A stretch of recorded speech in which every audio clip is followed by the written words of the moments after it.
Hey now, good Thursday afternoon. This is 580 Sports Talk. I'm Brendan Dworzinski. He is Dan Lucero. We are here with you for the next 3 hours. Plenty to get to in the college basketball world, NFL news and notes to get to. Talking about sub-state basketball with Rick Peterson later on this hour. It is all coming up today on 580 Sports Talk. We appreciate you stopping by to be a part of the show along with us. We're going to start off with Kansas State basketball here in just a moment after K-State rolled over Oklahoma last night. And thanks to a little help from our friends down in Fort Worth, K-State is now the 2 seed at the moment for the Big 12 tournament. And KU has won the Big 12 outright. Thanks, TCU. Thanks, Jamie Dixon. Thanks, Jamie Dixon's hair. Appreciate you guys beating Texas last night. Do you think Jamie Dixon walks into the barber and says, "Give me the skunk"? You know, Pepe Le Pew, say no more, fam. That's what he says. It's bizarre. I mean, it really doesn't make sense how his hair works. You know who's got a much lower key version of the Jamie Dixon, though? Jerome Tang kind of does. He's kind of got, his hair's real, short and tight, but it's also slicked back at the same time. Yeah. I noticed that on TV the other night, and I thought, man, it's like the junior Jamie Dixon. I've never seen that before. Great hair across the Big 12. And I'm sure someone's making a Bill Self joke right now. But we'll get to the Big 12 and K-State coming up here in just a matter of moments. Also, in this hour, we'll play either or over under. And Rick Peterson from TopSports.News is going to swing by for the Invista Credit Union High School Whip Around. We've got sub-state action coming up tonight, by the by, from Perry-Lecompton, 3A girls sub-state action in semifinal play. First game of the night, Silver Lake, the number 1 team in the sub-state. They are taking on Mar Hill Mount Academy out of Atchison. And in game 2 of our doubleheader, the Rossville Bulldogs will be in action. They are taking on Jeff West, a couple of teams from the Pigskin and Hoops area going head-to-head. That's coming up tonight, pregame at 5:45, game 1 tip at 6, right here on your sports voice of Kansas, 580 WIBW. So we'll talk about that and so much more from around sub-state with Rick Peterson from TopSports.News. Later on today, Jake's going to join us for some crosstalk. We'll chat with CJ Moore of The Athletic for the Big 12 basketball breakdown, brought to you by 23rd Street Brewery in Lawrence. We've got our headlines and, of course, what is wrong with you? All that and so much more coming up over the next 3 hours here on 580 Sports Talk. We would love for you to be a part of the show as well. Hit us up on the Big O Tires text line. You know the number, 785-272-9429. And, of course, the comment section is open on YouTube as well. Sports on 580 WIBW is where you can find us on YouTube. Go ahead, subscribe. Check us out. That's where you'll be able to find all of our live streams, game recaps when we go to KU and K-State, and so much more. Fulton's got a game recap from Manhattan, in fact, up there right now. So go check that out on the YouTube, Sports on 580 WIBW.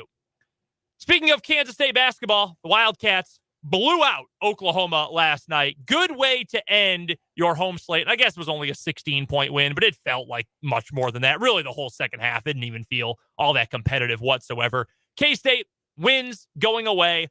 Quite a thrill to end the home slate.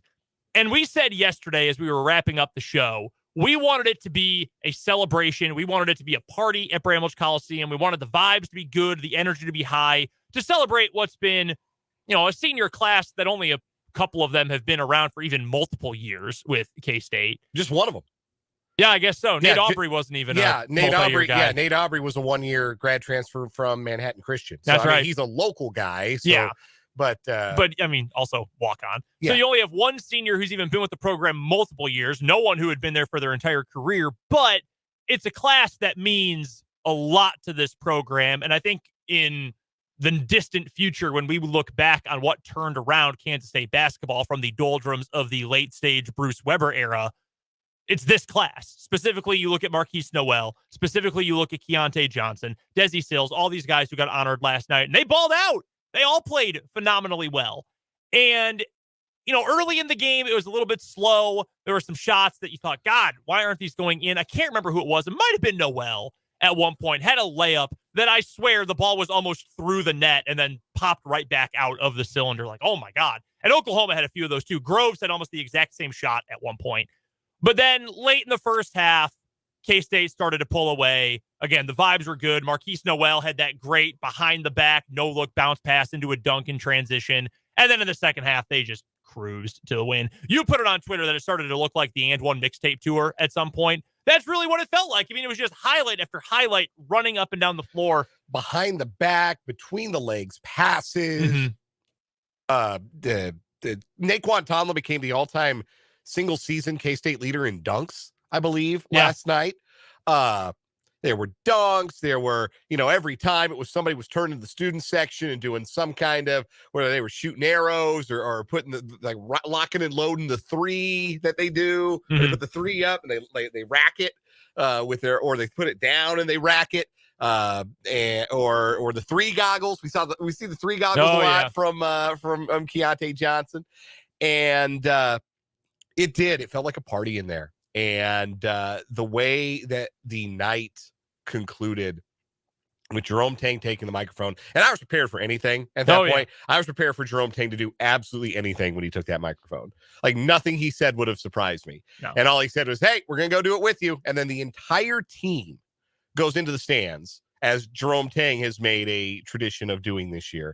And they did the Wabash with the students. And it was cool to see on TV. They got a wide shot and all of the students filtering over from those students that were in the GA seats and not in that two section main student group. Everybody kind of came in to be a part of it.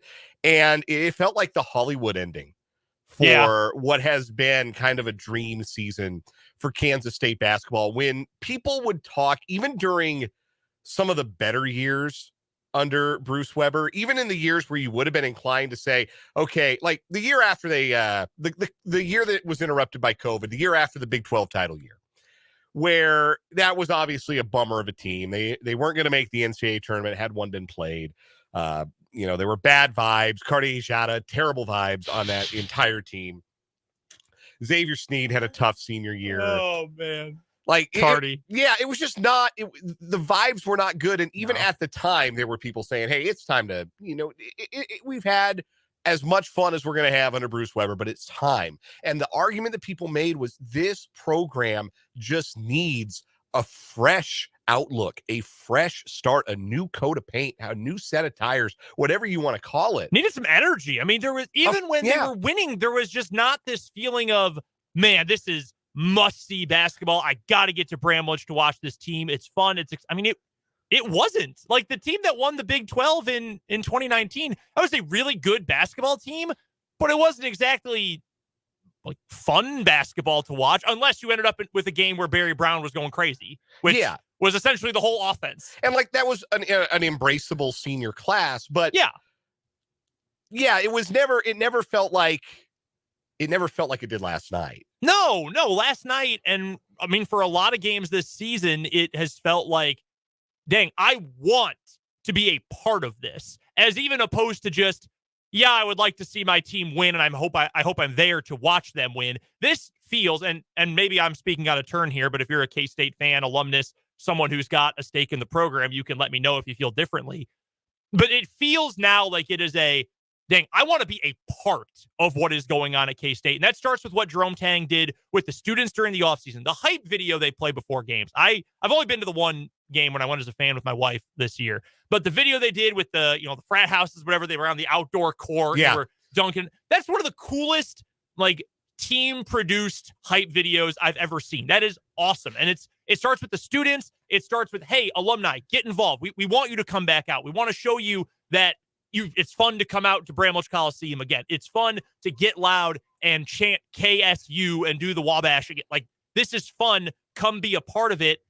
And it works, because you can talk about culture and excitement and energy as much as you want, but it's a symbiotic relationship with actually playing good basketball. And I think there would have been more excitement behind the program and more of a buy-in from the entirety of K-State stakeholders, even if they had been like a 9-9, 8-10 kind of team in league play. Because, hey, look, at least they're fun. They're exciting. Some of it's frustrating, but we've won a lot more. We're going to make the tournament as a 6-7 seed. Like, okay, no, this is good again. But the fact that these guys have been awesome for the lion's share of this season has made it take off to a degree that I bet even Jerome Tang, if you got a truly honest answer from him, would have said, I didn't expect this. It's a word I saw a lot on social media last night, and I believe Tim Fitzgerald has used it with us when we've had the publisher of GoPowerCat.com on, is that there needed to be some healing between Kansas State basketball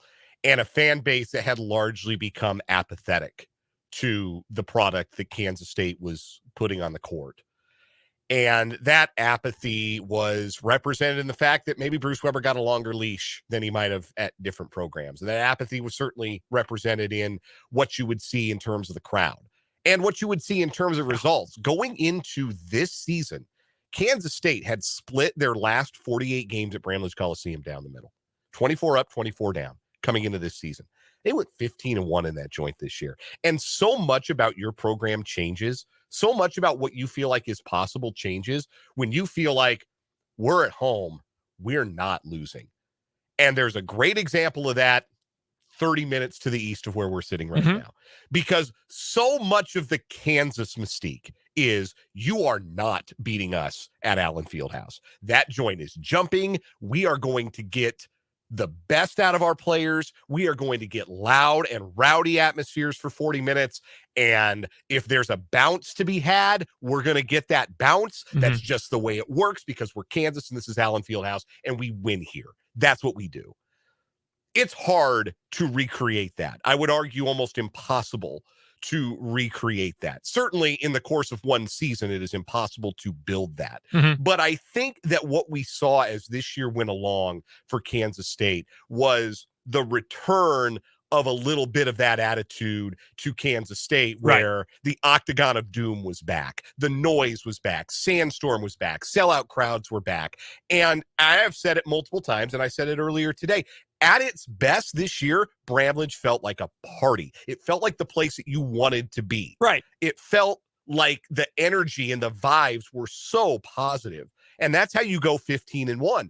And moving forward, now you've got a fan base and you've got a coach and you've got some players who have this foundation of home success to build on and say, hey, moving forward, you are not coming into the Octagon and beating us. You're not doing it because this is what we're going to get from our fans for 40 minutes. This is what we're going to give you as players, as coaches for 40 minutes. And we are not losing. We are planting our flag in the middle of that Power Cat logo at Bramlage Coliseum. We're not getting beat here. And if you don't lose your home games, you go to the tournament every year, essentially, right? Like if you go 14-2, 15-1 at home, K-State went 15-1 at home this year. And the one loss was a game they probably should have won. They were up at halftime. Like that changes what is possible. It levels you up as a program when you can protect your home court. And that is everybody. It can't just be, oh, we have a good team, so we're hard to beat at home. Or, oh, it's funky playing here. And road teams have a hard time traveling here, getting used to the sight lines or whatever nonsense you can possibly conceive. No, that takes the investment of everybody, tip to tail. The program, the players, the coaches, the fans, the students, and that investment is back. The program has been healed, and Jerome Tang did it in a year. Jerome Tang did it in less than a year. And if that's not the National Coach of the Year, then don't give the award out. Stop giving out the award because it doesn't mean anything anymore if you don't give it to that guy and what he did, because it deserves more context than just saying, well, that team was picked to finish last in the Big 12 and they might finish second and they might be a top 2 seed in the NCAA tournament. There's a hell of a lot more context that goes into the job that Jerome Tang had to do, because it was bigger than just building a roster and putting a competitive team on the floor in the best conference in the country. It was bigger than that. And he checked every single box from day one all the way through, and he's still checking off boxes as we go. That's the National Coach of the Year. Yeah, it's not just as simple as the classic, oh, well, Coach of the Year is really just you either set a record or you're the team that surpassed expectations the most. Because, again, K-State could have gone 500 in league play and been an 8 seed or a 7 seed, and that would have been wildly past expectations. They were picked last in the league. They were picked to finish last in the Big 12. If they had finished 5th in the best conference in America, that would be a major deal. Now they're at a point where they're probably, and not guaranteed, but they're probably going to finish second in the league. They can finish second, third, or fourth at this point, so guaranteed top half of the Big 12. They are going to be a 2 or 3 seed in the NCAA tournament. We'll touch on that in a second. I think it's going to be the former. And they just keep winning. They keep bouncing back from the bad moments. They've overcome the flaws and foibles that they've shown over the course of the year to continue winning and to be a top 10 seed one way or the other in the NCAA tournament. It is remarkable. It is phenomenal. And yeah, I mean, I don't really think there's much of an argument from a national perspective. I know that KU fans, and I know this because I've had the same thought cross my mind, can make an argument for their head coach. And I think it is a legitimate argument. It's not the kind of, okay, you're just being homers and stretching it. No, I mean, there's an argument there. I think, especially before he had completely put his foot in his mouth about 900 times, Nate Oates had a legitimate argument for it. Whichever Hurley it is at Danny Hurley up at UConn probably has an argument to at least be in the conversation. But it's not just expectations being surpassed. It's the fact that you did that and you keep winning that puts it, Jerome Tang's going to win. I don't know if it'll be unanimous, but it'll get darn close. It really will. And the nice thing, too, about K-State's win last night for them, as I mentioned, they're now the 2 seed as it stands right now for the Big 12 tournament because they own the tiebreakers over Baylor and over Texas. And Texas lost last night. They lost to TCU. So it was a great night for both Kansas schools because K-State gets some seeding help and some standings help. Meanwhile, KU, now outright champions, they didn't even have to get to Austin and play that game to know if they're going to be outright champs or not. That's incredible for both of those teams. Yeah. And a big shout out to TCU. Thanks, guys. Quick aside, I don't know how much of TCU Texas you watched. That was one of the least pleasant basketball games I've watched this season. Yeah, I saw the second half of it. Yes, second half was gross. It felt like rugby more than it felt like basketball. Neither of those teams could make a shot. TCU really couldn't make a shot. There was a body hitting the floor every single possession. Mm-hmm. Like, I'm not here to romanticize that. It was gross basketball. And TCU built a big enough lead. They were able to hang on to it, and credit to them. Like I said on yesterday's show, I think that feels kind of like a championship game for them. And that was the approach they brought to it, and they won it. And yeah, now KU has a chance to win the league by multiple games if they can beat Texas on Saturday. But even if they don't, doesn't matter. The trophy will have one home this year. It's an outright championship for Kansas. I want to double back to Kansas State. I want to talk about some of the play last night. Yeah, because I think for me, my number one thought on the game was just like K-State is way better than Oklahoma. Oklahoma looked checked out. They are done. And I still am in the camp that they will have a new head coach next year. I honestly believe that. I think Porter Moser is going to go to Notre Dame. Just personal thought. Super Catholic from Chicago area, like every Notre Dame fan. So I think Oklahoma is going to go into a bit of a reset here. They look like they quit, and it just looked like K-State wanted to run and sprint and take it to you, and that's what they did all night. Yeah, a couple of their freshmen played really well. Uzan played really well. Owe played really well. Mm-hmm. Tanner Groves elbowed Desi Sills in the face. I mean, if that's not a flagrant 2, then I've never seen a flagrant 2 in my life. No. Very glad that he was ejected for that. But yeah, not much to say about Oklahoma as a competitor. They're not a real good team. But what Kansas State got last night is a thing that if they get it moving forward, they can go as deep as they want in the NCAA tournament. And that's that level of play from Desi Sills and Naquan Tomlin. Desi Sills has had some big games this year. Last night, he almost had a triple-double. I think 14, 9, and 8, something like that. Yeah, really close to it. Yeah, he had a super game. I want to make sure. I think I have the box sitting around here somewhere. Maybe I don't. Maybe I deleted it. But it was a really impressive performance for Desi Sills because he's a guy who can get downhill and finish. He's probably their best attacker of the rim, just one-on-one off the bounce. Yeah, probably. He's really good at finishing around the rim, and he can shoot. He can set guys up. He plays hard on defense. He I think is leveling up, sensing this is his senior year. He's running out of games as a college player, and he doesn't want to leave. He's playing like a guy who doesn't want to leave anything for granted. Yeah, 15 points, 9 rebounds, 8 assists last night. 14, 9, and 8. Almost beat Noel to the first triple-double in K-State history, which would have been kind of funny because Noel's been so close a couple of times this year. The other guy, Naquan Tomlin, raw as all get out, right? Because he barely played any basketball. Yeah. But the thing that's starting to happen for Tomlin is the three-pointer is starting to go in. His teammates and coaches, and I think it was Tang who talked about this after the game. It might have been one of his teammates too, talking about, hey, have the confidence to take that shot. We've seen you in practice make those shots. Have the confidence to take that corner 3. Have the confidence to take that wing 3 because we see you getting better at it as the season goes along. I probably said a couple of weeks ago, hey, Naquan, there's a reason they're not guarding you. Well, last couple of games, he started to knock down those shots. And, I mean, of course, terrific finisher around the rim. As I mentioned earlier, he's got now the program record for dunks in a single season. If he stays out of foul trouble and he can give them 25, 30 minutes a game, I think he's the X factor for them in the tournament. I really do. because he's a tough guard, Mhm. because he's tall enough that he can make an impact on the interior defensively. And if he is confidently shooting from outside the arc, if the improvement is real, that spaces the floor even more for Noel and for Sills and for Keontae Johnson, who also starting to really fill it from mid-range and three-point of late. I just think that unlocks a lot if they get really good basketball from Naquan Tomlin. Like, that's the guy that if he plays well, I think they can go to Houston. You always want to get those three guys, right? You want three options, three weapons who you can rely on to beat someone else. That's kind of the magic number. If you go more than that, well, you're looking great. And for K-State, you could theoretically have as many of four if Sills and Tomlin are both playing well, with the two of them, Noel and Keontae Johnson. I mean, do you go back? KU last year, they had Ochai Agbaji, they had Christian Brown, they had David McCormick. And then at some points, they had Jalen Wilson, who played really well in the postseason too. Baylor had about 9 guys the year they won the national championship. They had Flagler and Cryer and Teague. I mean, they had so many dudes. KU in 2020, when they were the best team in the country in the COVID season, Von Dotson, Udoka Azubuike, Marcus Garrett was their number 3 option. Not much of a scorer, but he was the best defender in the country. You want 3, and that's why we've had big threes in the NBA, right? Like, that's kind of the magic number for being a championship level contending team. So to me, you need either Tomlin or Sills to be on at any given time, and you're feeling pretty good.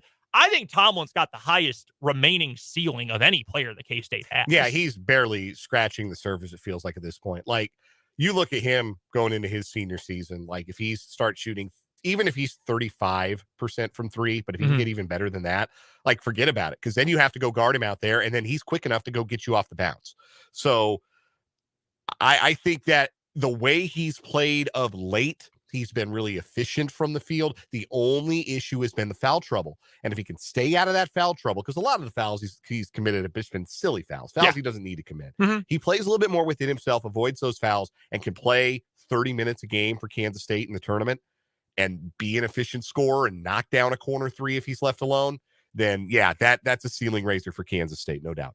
We'll get to a quick break here on 580 Sports Talk. We'll talk more Wildcats coming up a little bit later on in the show with Jake LeBon in Crosstalk and with CJ Moore of The Athletic in our Big 12 basketball breakdown. Right now, though, we'll get to a quick commercial break. Come back, play either or over under on 580 Sports Talk.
round of either or over under for you before we get to Rick Peterson of TopSports.news for the Invista Credit Union High School Whip Around.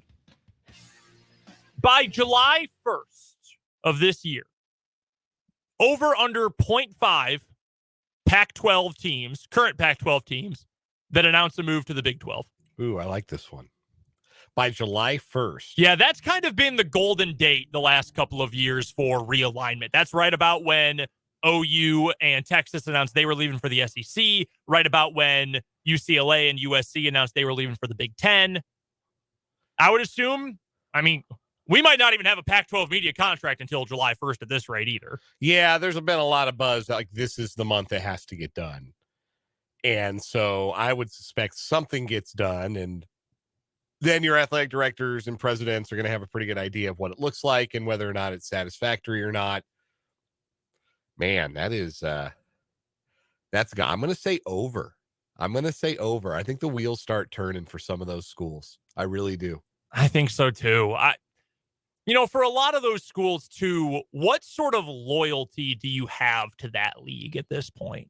And that's specifically a question about the Four Corners. Like Arizona, for most of my life, the Arizona schools have been in that league, but hasn't been forever. Colorado's only been there for a little over a decade. Utah hasn't been there forever. And at this point, if you're the schools, I'm not saying the Big 12 is going to say, let's go get us Washington and Oregon State. But if you're those schools, your partner schools in your same state have been actively campaigning for a year now almost to get out of that conference.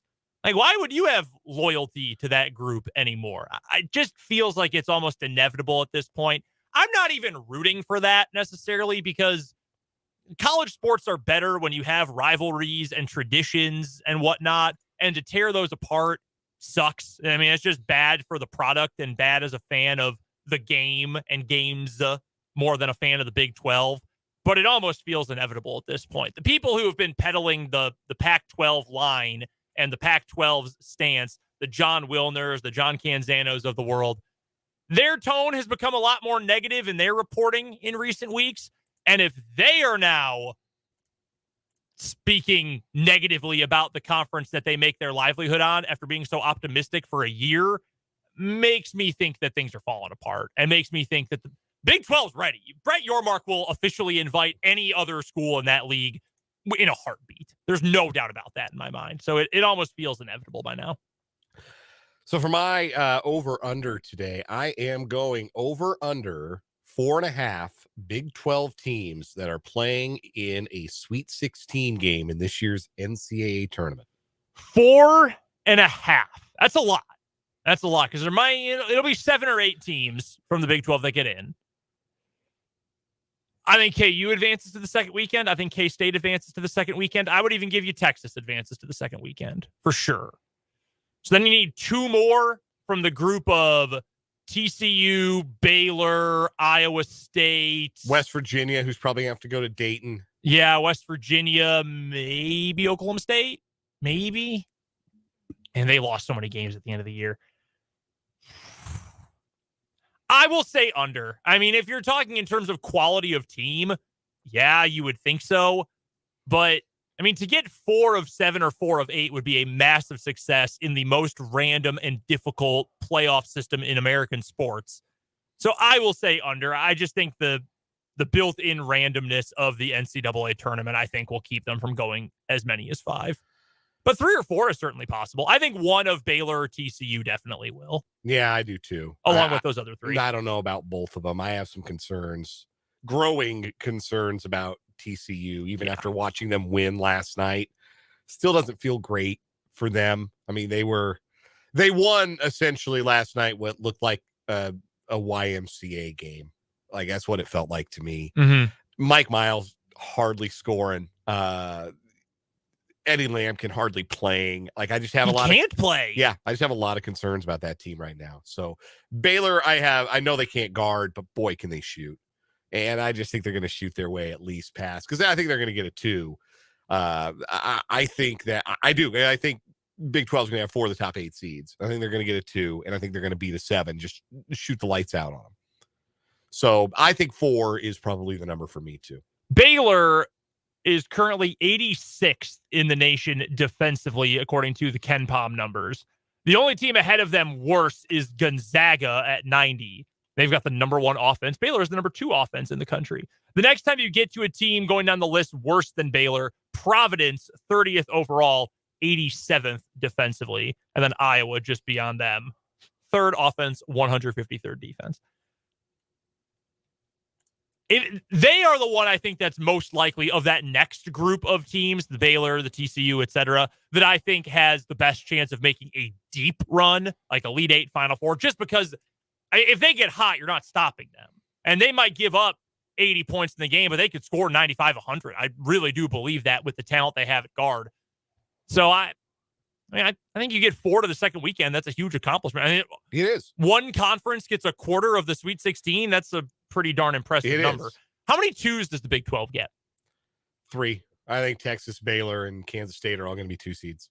Yeah, I mean, it's hard to see any of them falling out. I guess if Baylor loses on Saturday and then loses their first game in the Big 12 tournament, maybe they slide to a 3.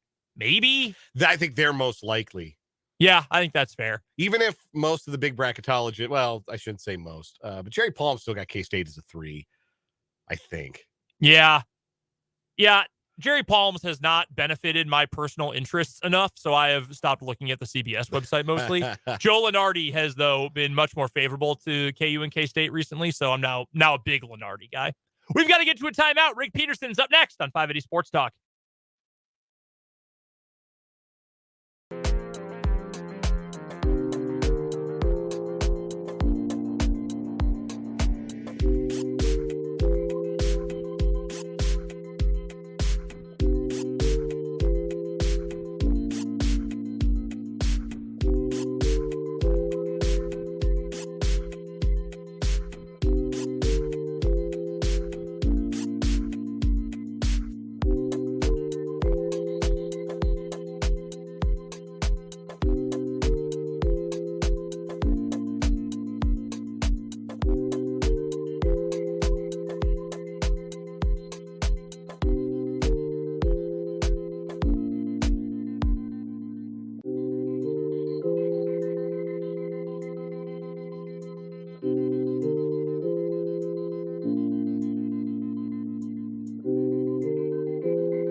Rick Peterson of TopSports.News joins us on 580 Sports Talk for the Invista Credit Union High School Whip Around every Thursday, bottom of the 3 o'clock hour. You can find Pistol on Twitter at Peterson_Rick and go find all of his phenomenal work covering all things prep sports around Topeka and Shawnee County over at TopSports.News. What's going on, Pistol? How are you?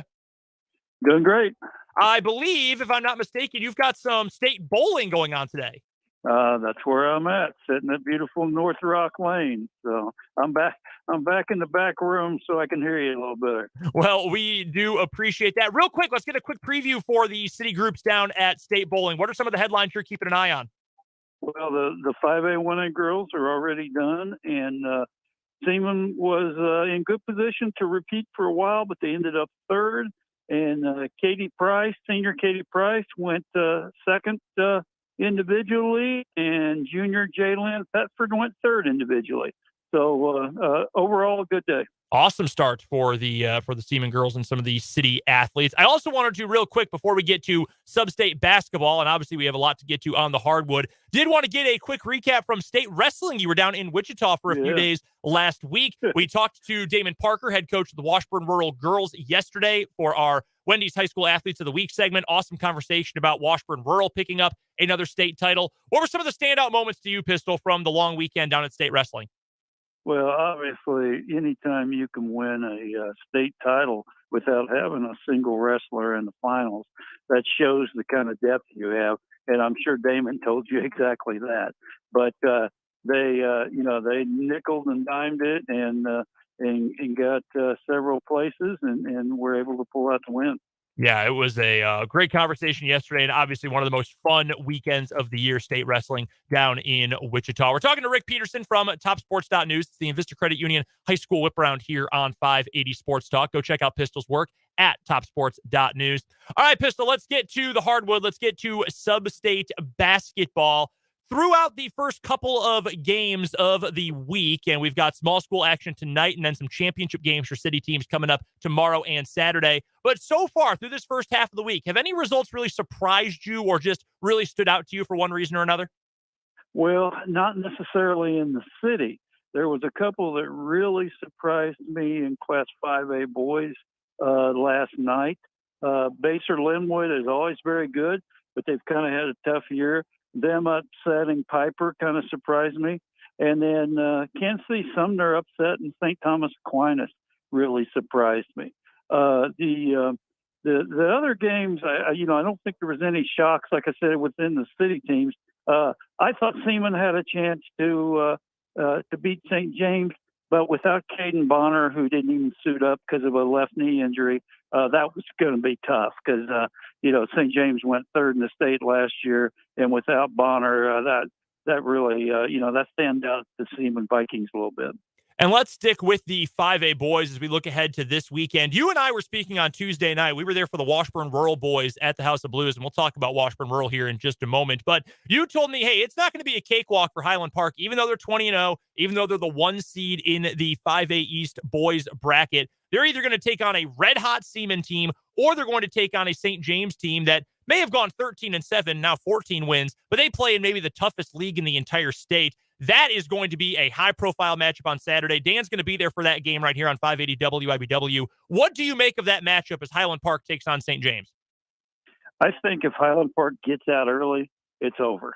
I think if they, that's what they've been doing to teams. They've just been annihilating them early, and then they're not even in the game. And if they can get out to a double-digit lead there in the first half, I don't think they'll be in trouble. When you're the underdog, and let's face it, St. James is the underdog. When you're the underdog, the longer you can stick around, the better chance you have. So if they can get the game to the fourth quarter and still have a chance, then who knows? But I know Highland Park's going to want to jump on them early, especially at home. This is our house. Let's just take care of business. Also from the 5A boys, Shawnee Heights is a long road trip. They're going down to Pittsburgh for a sub-state final coming up on Saturday. Meanwhile, Topeka West, also a long trip. They're going to Hutchinson, the number 2 team in the 5A West. They were 19-1 overall on the year. Do you like those matchups for either Shawnee Heights or for Topeka West in particular? I guess I would have to say I like like Heights a little better. I think Heights is playing pretty well. They had a couple of losses, but now they're playing well. They're coming off a big win the other night. So I think they'll. I think they got a chance to play right with Pittsburgh. I hear. I haven't seen them play personally. I hear nothing but good things about Hutchinson, and with West playing without Sincere Austin's going to affect them. And then Malachi Berg did come back last night, but he, he's still kind of getting back in shape. So it's going to be a tough battle for Topeka West, but they've done it before. I mean, I remember when they went out to West to play Hayes a couple years ago and just really handled that team. So never count out a Rick Bloomquist team. From the 5A girls, Seaman is going to take on Piper. That's coming up tomorrow night at 7 o'clock. And look, that's not going to be necessarily an easy game. It's a league matchup, so Piper knows Seaman well, but Seaman has beaten them twice this year. They're the number one team, 19-1 overall. So I wanted to move on to another game from the 5A East. We're going to have this game right here on our airwaves tomorrow. They actually moved game time up from 7 o'clock to 6 o'clock. But Shawnee Heights is going to go on the road to take on Highland Park. City versus city matchup. It'll be at the pressure cooker. I'm super excited for this girls matchup, Pistol. What do you make of that matchup, the Highland Park girls versus Shawnee Heights? Well, I think it's a great matchup, like you said. And I think that Highland Park is probably getting tired of hearing people say, oh, you haven't played anybody, that league's so bad, blah, blah, blah. This is a chance for them to show that, hey, I don't care about the league. I don't care about anybody else. We're a good basketball team. And I think that's what they want to show tomorrow night. We want to get to Class 6A here. So we're talking to Rick Peterson from TopSports.news. It's the Invista Credit Union High School whip around here on 580 Sports Talk. Make sure you go check out all of Pistol and his crew's coverage of high school sports here in Topeka over at TopSports.news. From the 6A West girls side of things, it's unfortunate to one degree that these teams are going to face off against each other because I think they both are legitimate contenders to make it to the state tournament, but it makes for a big, high-profile matchup. It'll be at the Dungeon on Saturday night. Washburn Rural taking on Topeka High. It's been the best rivalry in the Centennial League in recent years. Who you got, Pistol? Who's going to come out on top of that city versus city matchup for a trip to state? You know I'm not going to say that, Brandon, but I will. I thought maybe I could bait you into it, Pistol. Yeah. No, I tell you what, I do think it's a shame that both those teams don't get the opportunity to go state. But it is what it is. It's the system. You play by the system. But, it's good. I mean, I know Rural's probably, shoot, they've already beat them twice. Now they got to beat them a third time just to make it to state. So, yeah, it's going to be a lot of emotion. Particularly with it being at Topeka High. I think it'll be a game like the first one when it goes down to the final possession. I don't think it. Last time Rural handled them pretty well, and they shut down Kiki Smith. I think Topeka High will want to atone for that a little bit, and I'm expecting a very close game. On the boys' side of the 6A West, Washburn Rural, I thought, had a very impressive victory over Hayesville Campus on Tuesday night this week. You and I were both there for that one, Pistol. 60-51 win over a campus team that has one of the best players I've seen all year in Andrell Burton. He is a monster on the court. But now Rural gets a second home game with a trip to state on the line. They'll take on Derby, which had an impressive win of its own over Wichita West, 69-52 Tuesday night. I'm very intrigued by this matchup coming up tomorrow night, Pistol, between the Rural boys and Derby. Yeah, I think the Rural Derby game will be the same kind of game, probably a little higher scoring, but the same kind of a game when Rural played Wichita Heights early in the season. Same type of team, very well coached, plays very good schedule. So I think it, like it has been for Rural basically all year, they're going to have to play very good defense, and I think they'll be right there in it if they do that. Down to Class 4A, I want to touch on the Hayden Wildcats because both the Hayden boys and girls will be playing in their sub-state finals coming up on Friday and Saturday. On the girls' side of things, Hayden has to take the trip down to Southeast Kansas. They'll take on Fort Scott. Fort Scott 18-2 on the year. Hayden knocked off Atchison earlier this week to earn that spot in their sub-state final. Meanwhile, for the Hayden boys, they already had a trip down south to take on Parsons earlier this week. They won big in that one, 62-41. Now they get the privilege of taking on top-seeded Atchison. That game, I think, Pistol, is going to be fascinating. Hayden's barely played any 4A opponents this year, and the most recent one they did play, Eudora, they kept it close, ended up on the wrong side of that game, 54-50. But I think Hayden absolutely, on the boys' side, can match up with Atchison. This is what Hayden does. I mean, they play really tough schedules, and then when it gets to postseason, they take advantage of that. And I kind of expect them to do the same thing. I mean, I really, it wouldn't surprise me in the least if both Hayden teams didn't make it to state. I was going to say, as for that girls matchup, Fort Scott, obviously the record is there, but it's not like the Hayden girls have played a cakewalk of a schedule either. Do you think, or what do you think is the likelihood they can pull off a win there? I think they got a good chance. I think I hear, I can't think of her name, but I hear Fort Scott's got a very good player.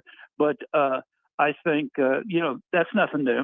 I mean, that's nothing new for Hayden. They've faced Kiki Smith twice. They've faced Brooklyn DeLay twice. So I think they'll be ready to go, and I think they got a very good chance. You always wonder when you take that long a road trip, you got to get your legs under you quick. You can't afford to get down early. But like I said, I think both Hayden teams could have a good shot of going to Salina. All right, Pistol, what is your schedule going to look like these next couple of days? I know you'll have crew members all over the place from TopSports.news covering sub-state basketball action. You got state bowling today. What does your Friday and Saturday look like? Where are you headed to? Well, my state bowling goes on tomorrow too. That's right. 6 days tomorrow, and then as soon as I get done there, I'm going to hop in the car and probably head to Washburn Rural to watch the Washburn Rural boys. It's the reason I'm good. There's several good games, but it's the closest one to the Turnpike. So I'm thinking I got a better chance to get there sooner than I do the others. So that's where I'm going, and we have people. As many people as I got, they're all out covering games for Friday and Saturday. No, we love to hear that. You're going to be seeing plenty of Dan Lucero, so keep him in line tomorrow at Washburn Rural, okay? Okay. Good luck with that, Pistol. Yeah, as best as you can anyway. Rick Peterson covers all things prep sports in the county and in the city for TopSports.news. You can find all of his great work covering preps teams there. You can also find him on Twitter at Peterson_Rick. And he joins us every Thursday at the bottom of the 3 o'clock hour for our Invista Credit Union High School Whip Around. Pistol, enjoy the bowling, and we will talk to you coming up next week as state tournaments get underway. Oh, that's right. Look forward to that. One of my favorite weeks of the year. The absolute best time of year. Thanks so much, Pistol. You bet. That is Rick Peterson from TopSports.news. I love this time of year. This is the best basketball month just in general of the entire year by far. You get sub-state basketball this week, state tournament, plus Big 12 tournament next week, and then NCAA tournament after that. Oh, it is just the absolute best time of year. Let's get you an update on where we are headed over the next 3 days for coverage of sub-state basketball. Tonight, we've got 3A girls semifinal action from Perry-LeCompton, both Silver Lake and Rossville in action, not against each other. They will be playing in each end of the doubleheader. First game is at 6 o'clock, Silver Lake versus Mar Hill girls. And then in the second game, it'll be Jeff West, another Pigskin and Hoops team, taking on Rossville at 7:30. Pre-game begins at 5:45. Myself and Larry Latimer will be there for that one tonight here on 580 WIBW.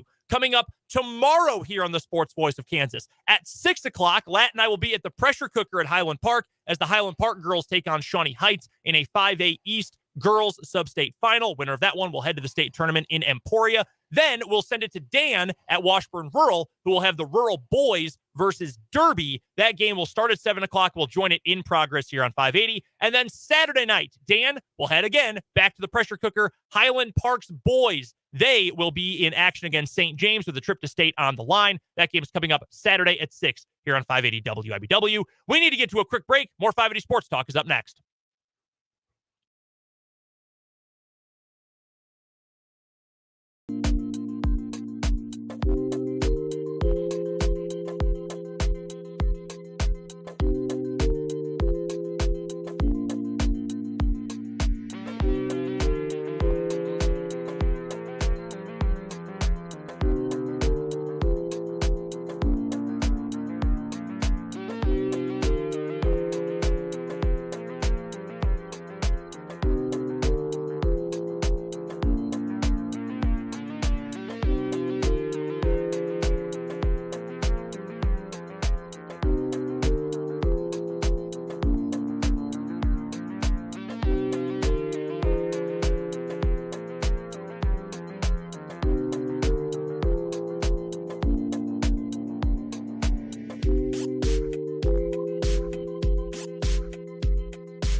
Hey now, 4 o'clock hour of 580 Sports Talk coming your way. Brendan Dorzinski and Dan Lucero here with you. Jake LeBon's going to join us in just a moment for some crosstalk.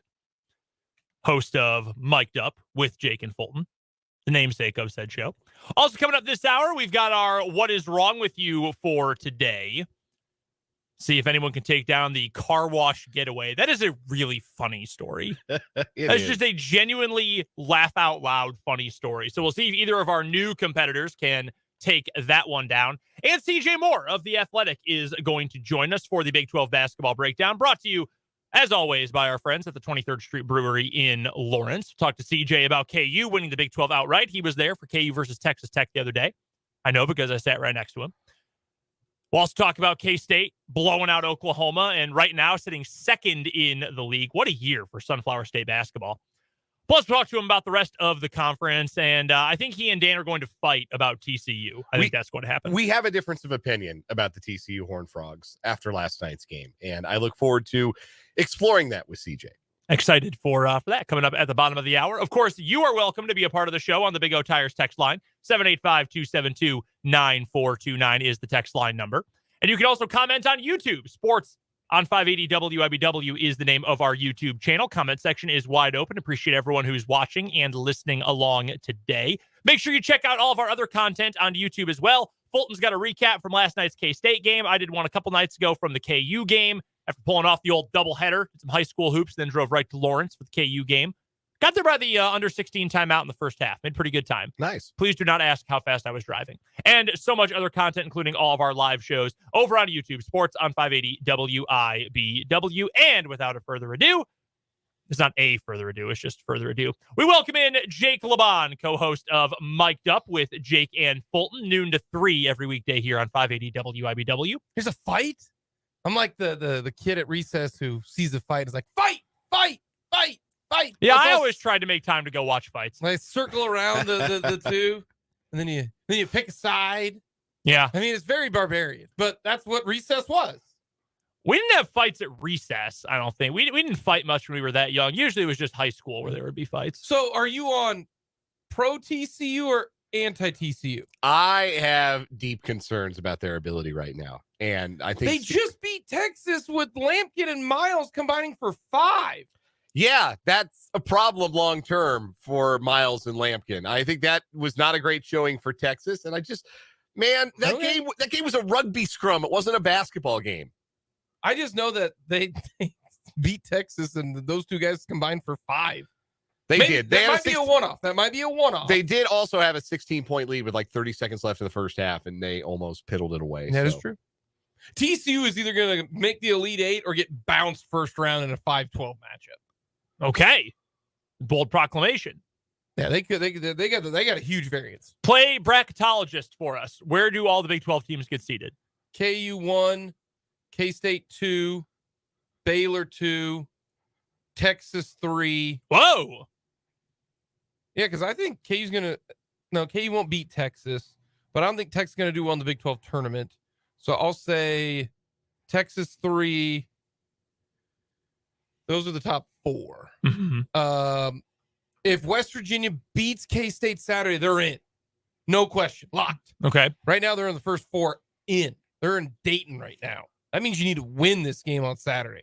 That's a big one for West Virginia, which is why K-State might lose that puppy. On the road in Morgantown, as well as K-State's playing. It's a tough spot. Hard to win on the road and against a desperate team. Means more for for West Virginia than it does K-State, for sure. K-State wins it, they're a lock too. Yeah. Oh, yeah, no doubt. I agree with that. I think if they lose to West Virginia and then lose as the 3 or 4 seed, then I think they're a 3. I don't think so. I think K-State's a 2, unless they lose each of their next 2 games. Yeah, that's what I'm saying. So right now K-State's a 2. But there's the other thing. How much does the Big 12 tournament matter? I think if you get bounced in the first round, it does.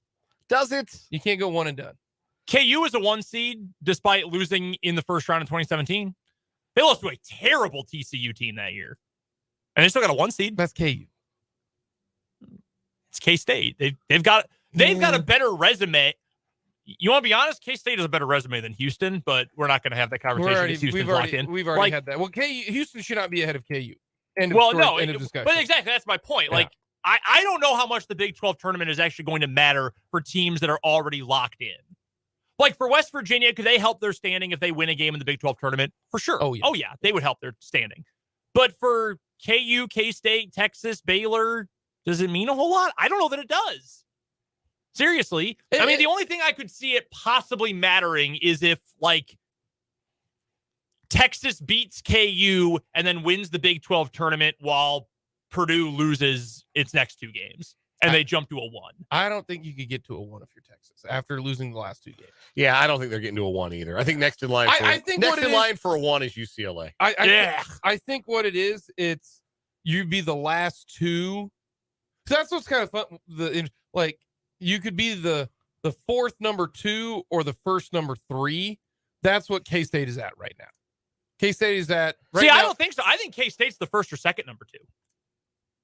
I don't think they are in risk of falling out. If they lose to West Virginia, then I do. I think, but that's not a bad loss. I mean, I think, like West Virginia has been top 20 in the Ken Palm all year, and they're 24th in the net. It's not if you lose to them at home, that is not a bad loss. No, it isn't. But I still think that they'll end up. It's not like if they were like we were talking about them losing to Oklahoma on the road in the finale. We had Mike, which I know they've done that, but I'm just talking about like the perception of it. We had Mike DeCourcy on today, and I mean, how is Mike? He said that good guy. It's not a lock that they're at 2.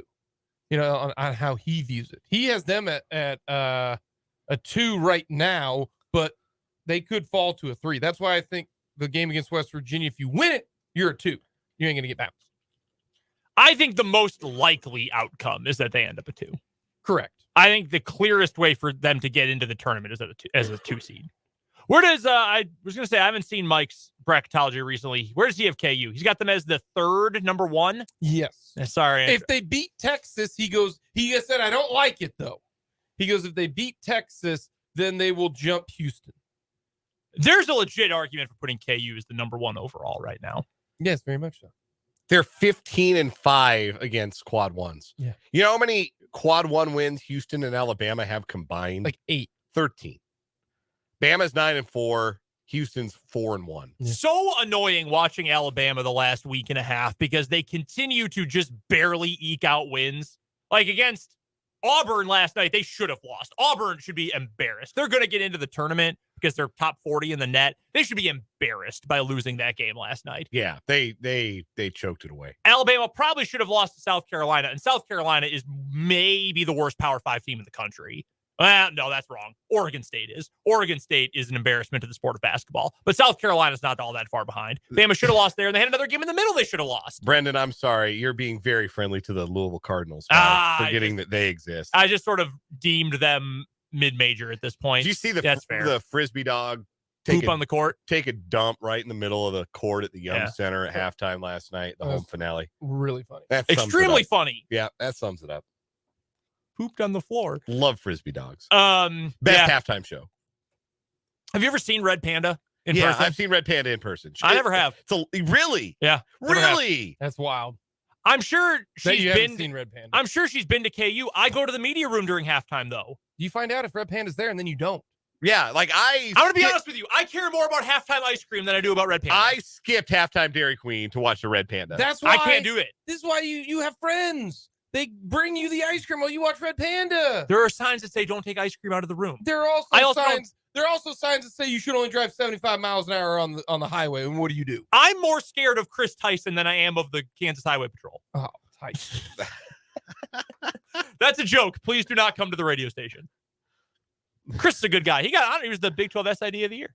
Got that honor the other day. Yeah. Congratulations to Chris. Anyway, no, I am more interested in having sweets than I am in seeing someone flip bowls on their head. Not just flip bowls on their head. They're on a unicycle 15 feet above the ground. Did you ever see the clip of Marshawn Lynch watching Red Panda do her thing? Oh, it's great. So you throw bowls? I would watch Marshawn Lynch do anything. Yes. Just watch him experience things. The videos they did with him during Thursday Night Football, when he went and caught a gator. Oh, it's tremendous. Rest in peace to the great Anthony Bourdain. How we have not resurrected Parts Unknown with Marshawn Lynch is really mystifying to me. Like, just have him do anything. Like, I would watch him go eat lunch. Yeah. You'd probably say incredible things about the sandwich he was eating. I would love to get his thoughts on corned beef. Would love it. That great Oakland drawl of his. Yeah. More Marshawn Lynch content is always good. Gotta put it on like HBO though. Yes. Or Stars or something. You can't. Does Stars still exist? One of those was going away. It was Stars or Cinemax, I think, was going away. Well, you can put it on the internet. You just have a disclaimer. Don't watch this if you're get offended easily. I guess technically you can put it on cable. He had a show on Facebook. That was where the whole him meeting the Red Panda thing came. Yeah. That's true. That was a real thing for a while. People putting TV shows on Facebook. Like that Tom versus Time show. Yeah. Like 8 years before he retired. That was on Facebook. You used to watch or be able to watch Hawaii football on Facebook. Yeah. That was great. That was before I had to download the Team One Sports app. Yeah, which doesn't work on your Roku or streaming device. No, No, I got it. I can't stream Hawaii football. I have to like sit in bed and watch it on my tablet. Y'all got problems. No, you know what? Now that I think about it, Hawaii football. Those words have never came out of my mouth.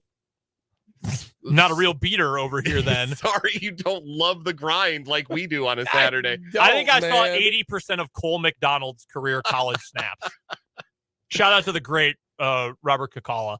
But yeah, our third TV has the Apple TV. So you get all the iOS apps, and Team One is on there. So I always watch it on the third screen. We have 3 different streaming devices on our 3-screen setup. That's the one negative. Well, it's not really a negative, but like traveling to cover the NCAA tournament, I haven't been able to do like the at-home wall-to-wall thing in a while. Yeah. Oh, man, that's the best. But instead, I will just, sit at, the Wells Fargo Center in Des Moines or wherever else and have possibly a game. Yeah, I think it's Wells Fargo. Never. If I'm not mistaken. All I know is you need to go to the pizza joint that has the crab rangoon pizza. Wells Fargo Arena. Yeah, that's what it is. Crab Rangoon Pizza. Yeah. Things of that nature. It's fantastic. Where do they serve that? Fong's Pizza? Yes. Had that the last time we went up there. Okay. It's delicious. My wife was up there in Des Moines. I said, go to Fong's Pizza. She said, why? And I said, they got Crab Rangoon Pizza. You're welcome. So she ordered it for the group that she was with, and she goes, by the way, thank you, because that was a huge hit. And I said, I got your back. Okay. I'll try that out. Little hole-in-the-wall joint. Awesome. All right. Plus, I like Chinese food. Oh, it's right by the arena, too, huh? Correct. Yeah, downtown. Right there off of streets that I've never been on. I would not lead you astray.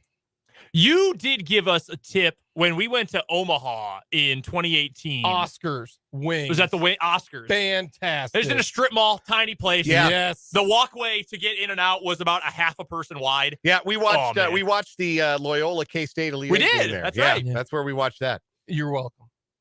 Yeah, that was awesome. Those Yeah, are some that of the best What wings I've ever had. they call them double dipped and double I forget, char buffed or whatever it was. It's get them both. Fantastic. You're welcome. Yeah, I know. I'll give you credit never for that. steer you guys wrong when it comes to the food aspect. No, I don't think so. It's only been hits. Yeah, all bangers. You took me to the pad the first time. That's always a win. You're welcome. Man, I love the pad. Shout out to the pad, North Topeka. Cheese curds. They are delicious. I had something else I was going to ask you, but I completely lost it. Have you and Fulton fought about the Royals at all this week? No. That's nice. Good for you guys. We're in agreement right now. Whoa! Here is, I asked him this. I say, the Royals will be forever rebuilding until they can say this one thing. We hang our hat on this. 2015, they hang their hat on 2 things, actually. A top 3 bullpen of all time. Uh-huh. And 1 through 7, they were hard to get out because they didn't strike out. They put the ball in play. Mm-hmm. They had some guys with power. Sounds like what you're saying is you got to hang your hat on having good players who do good baseball things often. No. But you as long as you go to the park where you got a chance to win because you do something so well, and yeah, I hear what you're saying. So yeah, I get you. If you're gonna say we are gonna have the best rotation, we are gonna do this. To me, what's the closest thing for the Royals to doing that? They're not going to be a good pitching staff the next 3 years, in my opinion. All right. So, but what I do think they can have a chance at is they've got 4 guys who I think can be tough outs if they keep improving. Melendez, Witt, Pasquantino, and Salvador Perez. Salvador Perez, you hit 30 home runs. That's somebody that you have to worry about. He might be 30-30 this year. He stole a base today. Yeah. So they got 4 guys there, right? And hit a home run. They've got 7 guys who you go, what can they do? We count all 7 of them.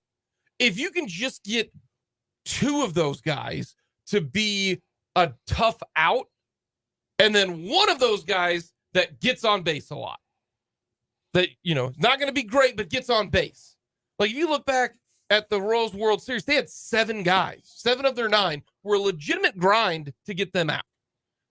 Can 2 of those guys and then a third just get on base? Like Michael Massey. Let's say Michael Massey just gets on base a bunch. Let's say he finds a way. He hits like 270 and walks a lot. That's a viable option, especially at second base. Okay. Right? Can you get 2 other guys? Can Edward Olivares be good? Can Drew Waters? Can Kyle Isbell? Can Nick Lofton? Can Michael Garcia? Can Nick Prado? Can they get there? Because then you say next year it won't be a rebuilding year if you go, we can throw out a lineup that we think for 27 outs, it's going to be hard to actually, you got to grind it through. Are you optimistic about them getting there? No, but but there is. No, I know what you're saying. That's where you and Fulton will fight. Yeah. Is there a pathway to it?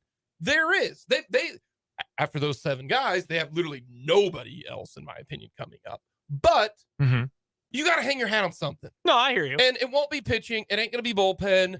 And maybe a little bit of that, comes, a couple of those guys we think could hit 30 home runs, or 25 home runs. All 4 of those guys should hit 20 home runs. No question.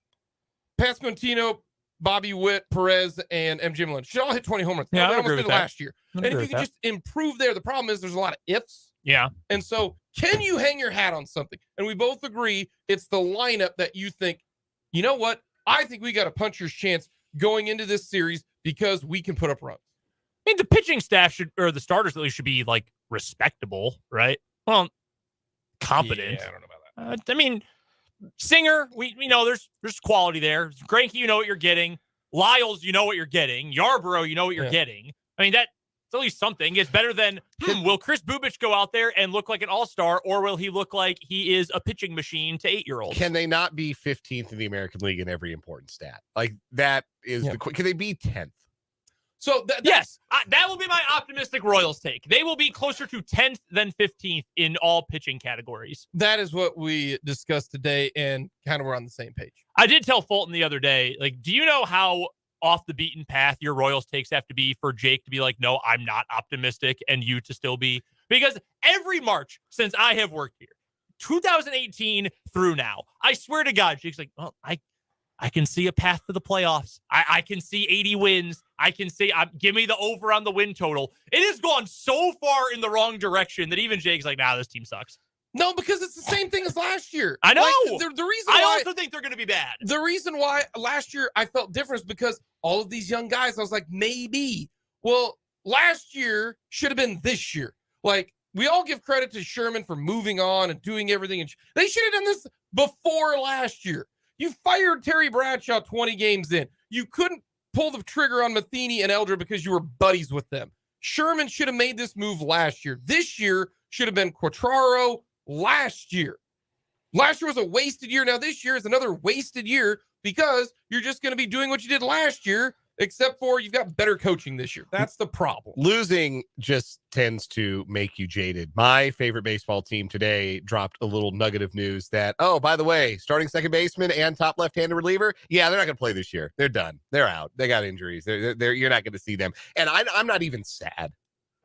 Like, I'm sad for. Oh my God! I'm sad for those players on like a personal level, but I'm like, oh no, our playoff odds went from 0% to 0% with this news. Like, normally that would bum me out, but now I don't even have to be sad about my favorite team anymore. Last year, losing makes you jaded. And last year I was excited because new faces and all that kind of stuff. Right? This year, it's the same guys, just a different viewpoint from the coach. And that might be a big deal, but got to see it to believe it. Like next year, I will be back to being that optimistic individual. I am hopeful. Red off of Shawshank Redemption told me, or not Red, Andy Dufresne, hope is the best of things. I hope that it works out. Am I expecting it? Absolutely not. Jake, we appreciate the time. We'll talk to you tomorrow at noon. Have a good one. We've got to take a quick break. We'll come back, get to what is wrong with you here on 580 Sports Talk.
Topeka FM 104.9. What the hell? What the hell? What the hell? What the hell? What the hell? It's time for What Is Wrong With You on this Thursday edition of 580 Sports Talk with Brendan and Dan. Two new stories going head-to-head with one day left in the week. Our current winner for the week is the car wash getaway. Folks were trying to rob the grocery store. The, what was it, the Giant Eagle? Is that what Yeah, the Giant Eagle, yeah. Yeah, and, well, while the one perpetrator, the main burglar, was inside the Giant Eagle, his partner in crime decided, man, I got to get that polish. I got to get that shine. Getaway driver had a priority beyond getting away. And that was, let's go get a car wash. So when the guy got out of the store with $500 worth of stolen goods, put it in his getaway car, and then they were just kind of chilling in the car wash line, which if you've never been in one, you know you can't go forward, you can't go back. You can only go through. No exits. And I don't even think they got a chance to go through before the cops descended upon them. Incredibly. I'm not friends with that guy anymore. No, absolutely not. No chance. All right, we've got two new stories going head-to-head today. I will go first, and I will take us down to Charlotte County, Florida, where according to the Charlotte County Sheriff's Office, 28-year-old Samantha Wright was arrested and charged with aggravated battery following a physical altercation with a family member over a carton of chocolate milk. The incident occurred when the victim returned home from church and found chocolate milk in the fridge. We're about to find out why this means a whole lot to me personally. Wright is accused of buying the chocolate milk and leaving it in the fridge, knowing it would cause a conflict as the victim suffers from diabetes and could not consume sweets. What?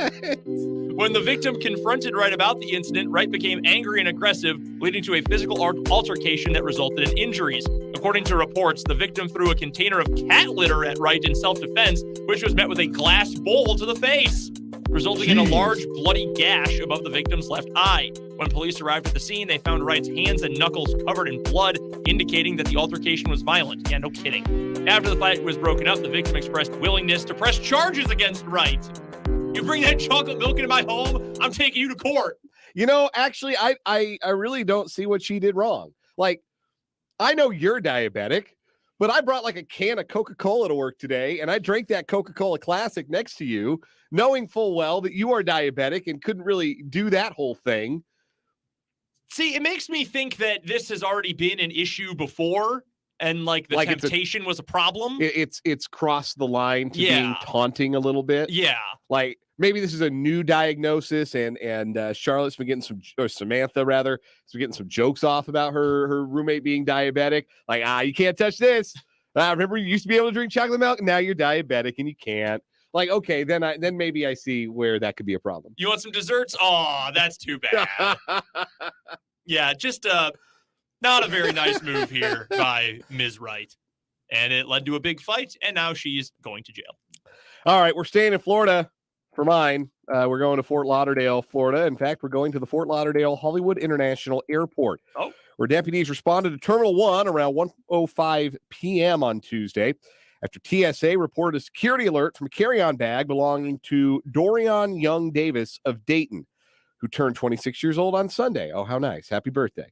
Authorities said while being patted down by a TSA agent, Davis was heard saying, quote, "Whole time they missed a whole bomb in my bag." Oh, my God. Detectives had not said what item caused the security alert, but saying out loud that you have a bomb in your bag will trigger a whole bunch of other security alerts. And ended up getting Davis arrested, transporting to jail without incident. She's facing a charge of making a false report or bomb threat against the government or publicly owned property. So something set the TSA, something set the alarm off that was in her bag. And I'm sure she was frustrated by that, because anytime you get held up at the airport for whatever reason, it's a frustrating experience. Nobody likes that. Yep. Tensions are high in the TSA lines. I know how that works. Don't say out loud that you have a bomb in your bag. Don't say that. Don't joke about that. Have you learned nothing from the cinematic classic Meet the Parents starring Ben Stiller? I mean, you're like, how do you not know at this point? So this woman's 26 years old? Yes, newly 26 years old. Which means she was born in 1997. So pretty much the entirety of her life that she can remember, we have had pretty strict rules about how you can go through the airport and what you can say in the TSA line. How does this happen? How do you allow this to happen? By the way, have you ever gotten your bag flagged at security? Once. I don't remember what it was for, but it was cleared. I think it was probably something dumb, like I left my tablet in there. Mm-hmm. I did that once. I was once in college coming back. I was flying through LaGuardia, and I'd gone to a conference in New York.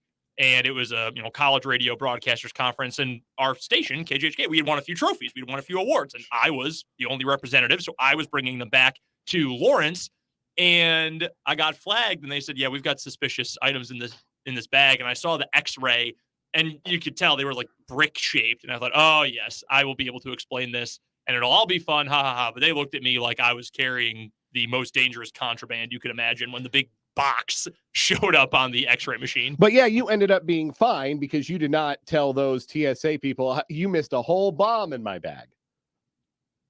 You're just ruining your entire day at that point. Gee, you're making problems for the rest of your life if you think that's a funny joke to make in that situation. That's the thing. That's not really funny. Like, nothing about that is humorous. No, nothing is funny about that. Of all places to do that. So we have had fake school bombing and fake airport bomb in the last 2 weeks. Or, in the last few weeks. Yeah. Come on, people. All right, who wins today's matchup? Man, I got to go with the chocolate milk fracas. That's amazing that that woman was so offended by the presence, the mere presence of chocolate milk in her fridge that it led to a fight and cat litter being thrown. I mean, that is just there's a lot going on in that story. One of us is going to have a blood sugar spike if they drink this, and it ain't me. Yeah, that's just incredibly mean. Very mean-spirited. I'm going to go how with you that. poke your finger every day? How about I poke your face with this glass bowl? Yeah, a glass bowl to the face. That is extremely violent. See what your insulin levels are with this sample. This one hit home for me. I saw this story and I thought, oh, yeah, this one's good. That wins today. I don't think that beats the car wash getaway, though. That is just repulsively stupid. The more I think about that story, the more I think it's got a chance to go wire to wire in March. Like, that is just an incredible story. The fact that, oh, man, we're going to pull this robbery and then we're going to get away. But first, let me get the MVP wax. Let me get like the undercoat. Let me get the wheel polish. Yeah, we ain't doing the $10 wash. I'm doing the $15 They wash. got free vacuums here. We got to get some stuff off the floorboards. I'm sure it'll be fine. I'm sure the timing of this will be perfect. And they probably pulled up and there was already a line, right? Because they were behind cars. So they didn't look at the line and say, you know what? Better not risk it. Since we are committing a crime that we need to get away from as fast as possible, maybe I better save the car wash for another day. No, it had to happen right then and there. He couldn't be caught getting away from doing a crime on some grimy wheels. He had to get that car wash. That's a winner for today. I'm with you. That's going to be a legit contender at the end of the month. The getaway car wash, the car wash getaway, it is our winner today in What Is Wrong With You. We're going to take a quick break. I'm on my way to Perry LeCompton for some sub-state basketball tonight. 3A girls doubleheader coming up with pregame at 5:45. Game 1 tips, Silver Lake versus Mar Hill coming up at 6 o'clock. Dan's got you the rest of the way, and he'll be joined by CJ Moore of The Athletic right after this for the Big 12 basketball breakdown on 580 Sports Talk.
A pleasure to be joined, as we are every Thursday at this time during the Big 12 basketball season, by the great CJ Moore from The Athletic. Covers all things college hoops, particularly in this region, and certainly does a great job with his explorations into Big 12 basketball with The Athletic. You can find him on Twitter at CJ Moore Hoops. This is the Big 12 basketball breakdown presented by our friends at 23rd Street Brewery in Lawrence. CJ, the Kansas Jayhawks are outright Big 12 champions once again. They secured that with their win on Tuesday night and Texas's loss to TCU last night. Given the circumstances, I don't want to be a prisoner of the moment and say this is Bill Self's best coaching job ever, but it's got to be pretty high on the list, doesn't it? Yeah, but we do this every year. It's true. So I think it's really, really hard to compare year to year. But yeah, this is up there. It's pretty darn impressive. Winning the league after losing all 5 starters from his previous national championship, pretty dang good. There are some others in there, but yeah, this one's up there. What stands out the most about what Self had to do to adapt on the fly? Because he's the best at that, both in game and in season. That's why they win the league every year, or just about, of adjusting to what he's got, what the rest of the league has, and continuing to win games. What stands out about the adjustments that KU has had to make on the fly this year that makes it so impressive what Self did with this group? I think he's tinkered with his defense all year, and whether they're going to switch, whether they're going to not, what they're going to do in ball screen coverage on the with their center. I think those are the areas he's tinkered with probably the most. But like you said, I think he's really, really good in game at figuring out, okay, maybe this isn't working, let's try this. And he has no like ego in terms of I've always done things this way. I can't make this change to this. So he's really good at that. But really this is just, I think he's got a really strong top 6. This team has some weaknesses in that the bench is not very good outside of Ernest Uday. But that top 6 has been pretty solid, and I think just figuring out ways to get the most out of them. He always is able to do that, and he did that with this group. The last 2 wins for the Jayhawks have been tighter than anticipated. West Virginia gave them everything they could handle on Saturday, and Texas Tech was very much in the ball game for all 40 minutes on Tuesday night at Allen Fieldhouse. And I think it's easy to look at last year and say, well, KU didn't exactly finish the regular season with a flourish last season, but they found the on switch and won the Big 12 tournament, of course, won the national championship. But what are some things emerging for the last 2 games that might be just a little bit concerning, things that Kansas has to clean up if it's going to hit its stride in a similar way? I thought they actually played pretty well against West Virginia. I think that, obviously not having DeJuan Harris in the last minute, made the score look closer than it really was. And, West Virginia did a lot of falling over that probably didn't help Kansas and had some charges that were questionable in that game. So I actually thought Kansas performed pretty well in that game. Texas Tech, the thing that's worrisome is when Grady Dick's not making shots, when Jalen Wilson's not making shots, how are you going to score? And I think offensively you have some concerns coming out of that Texas Tech game. But again, it was just one game. It was a game where it's your senior night. Grady Dick probably realizing it's probably his last game at Allen Fieldhouse, maybe puts a little bit more pressure on himself. I kind of think sometimes you can just throw those games out the window when you're just looking that one game sample size. So it's nothing I get too concerned about that wasn't already concerned. This team's not a great shooting team, and there could be a game in the NCAA tournament where they go 3 of 22 from 3.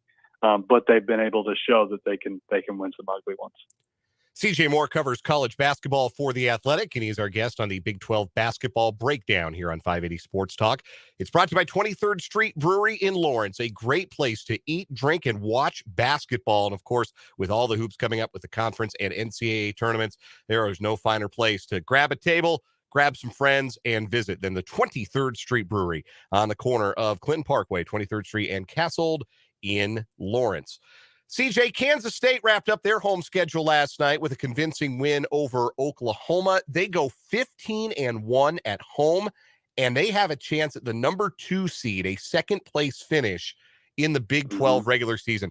I understand there are lots of coaches nationally who have done terrific coaching jobs. I don't mean to pay them short shrift at all, but I think given the broader context of what Jerome Tang had to accomplish, putting a roster together, and what he had to do to almost get people back on board with the program at Kansas State in a way that fans were starting to slip a little bit in the last couple of years under Bruce Weber, I think he's a shoo-in for National Coach of the Year. What's your thought on that particular award? Is Jerome Tang who you would lean towards?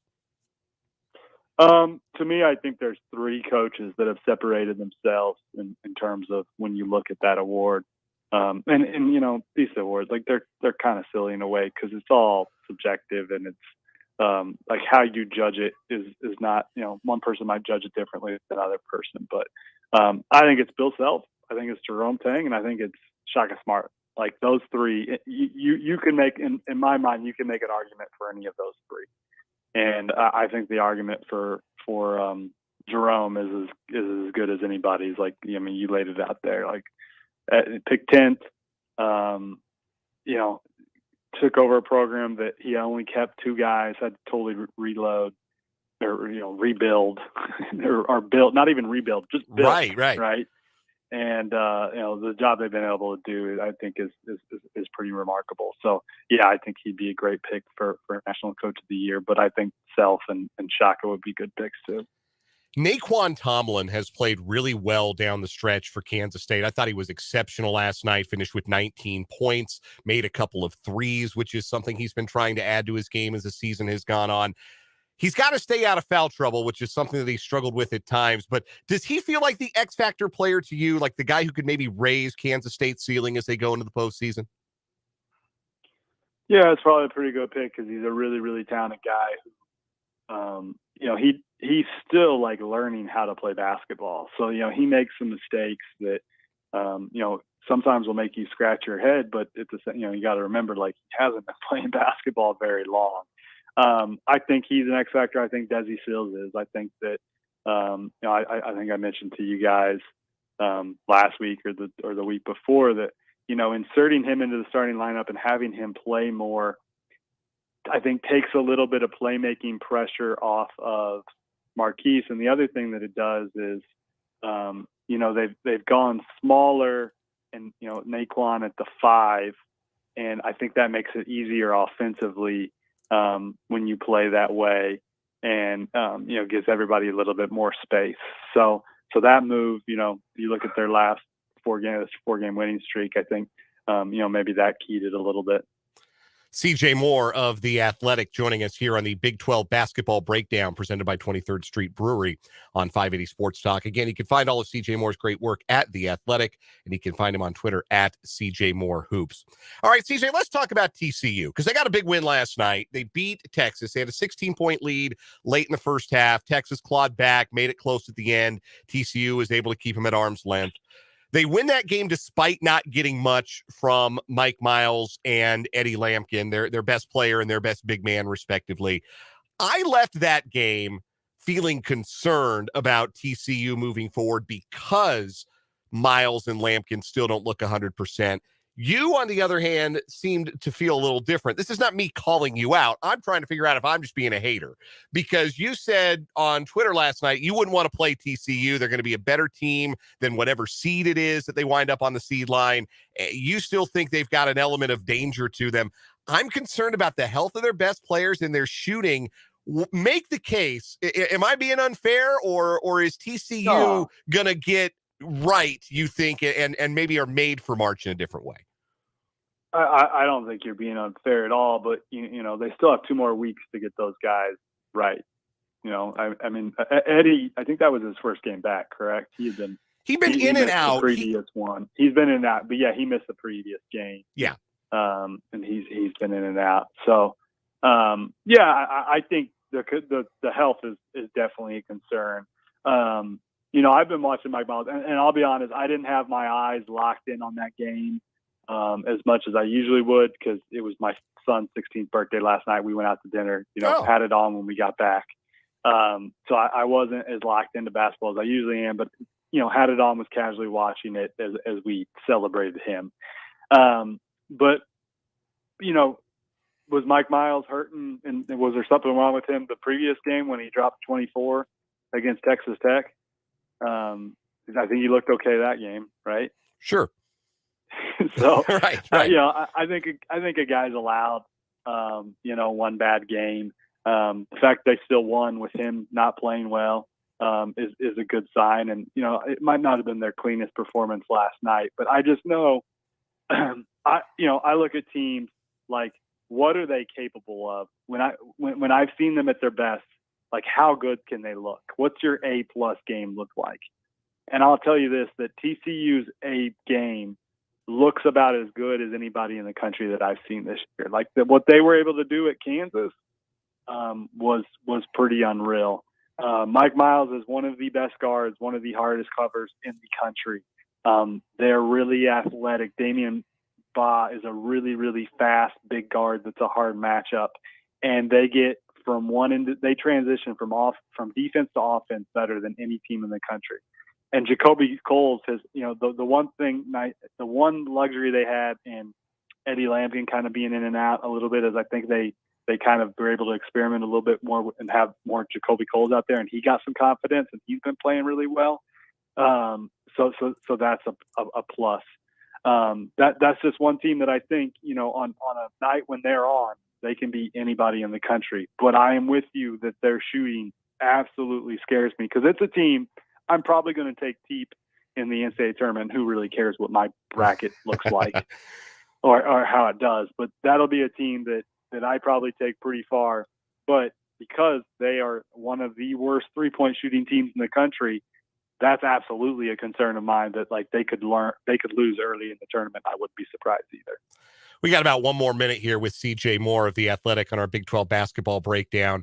West Virginia, they host Kansas State in their finale on Saturday. Then you've got the Big 12 tournament. Do they need one more win to make it to the NCAA tournament, or do you think they're going to find their way in, even if it's a trip to Dayton? Shoot, I don't know. I don't follow bracketology. I don't follow the bubble crap. I respect that. I just don't care. I want to open the Christmas present on Sunday afternoon when it gets here, right? So I do think the league's so good, and their non-conference was pretty good. They probably have a pretty good shot, but yeah, it wouldn't hurt them to lose or to win at least one or two more games this next 2 weeks. They might need to get one in Kansas City, but I am far from the bracketology expert.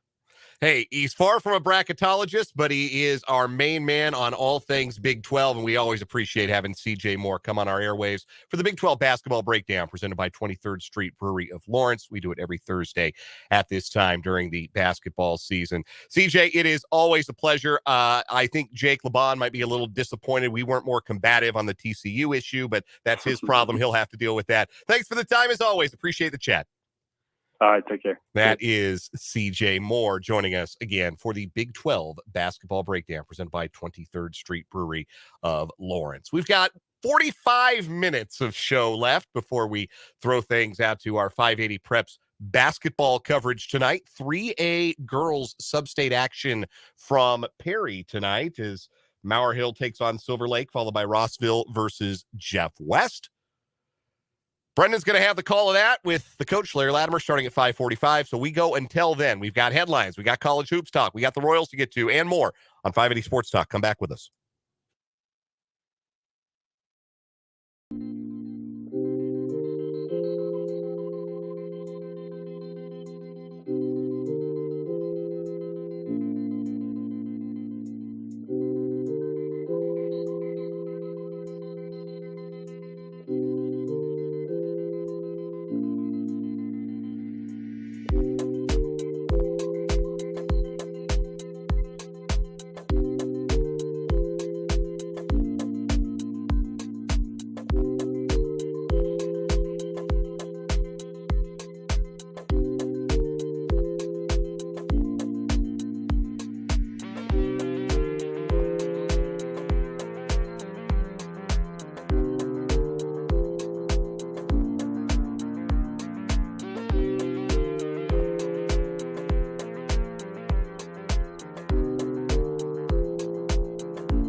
Let's get it. Final hour of the day here on 580 Sports Talk. And really, it's only about the last 45 minutes of the day here on the program. Dan Lucero with you at the solo mission this final hour. Brendan Dworzinski and the coach, Larry Latimer, are standing by from Perry Lecompton High School. They've got Class 3A girls basketball sub-state action tonight. Doubleheader for you featuring a pair of Shawnee County squads.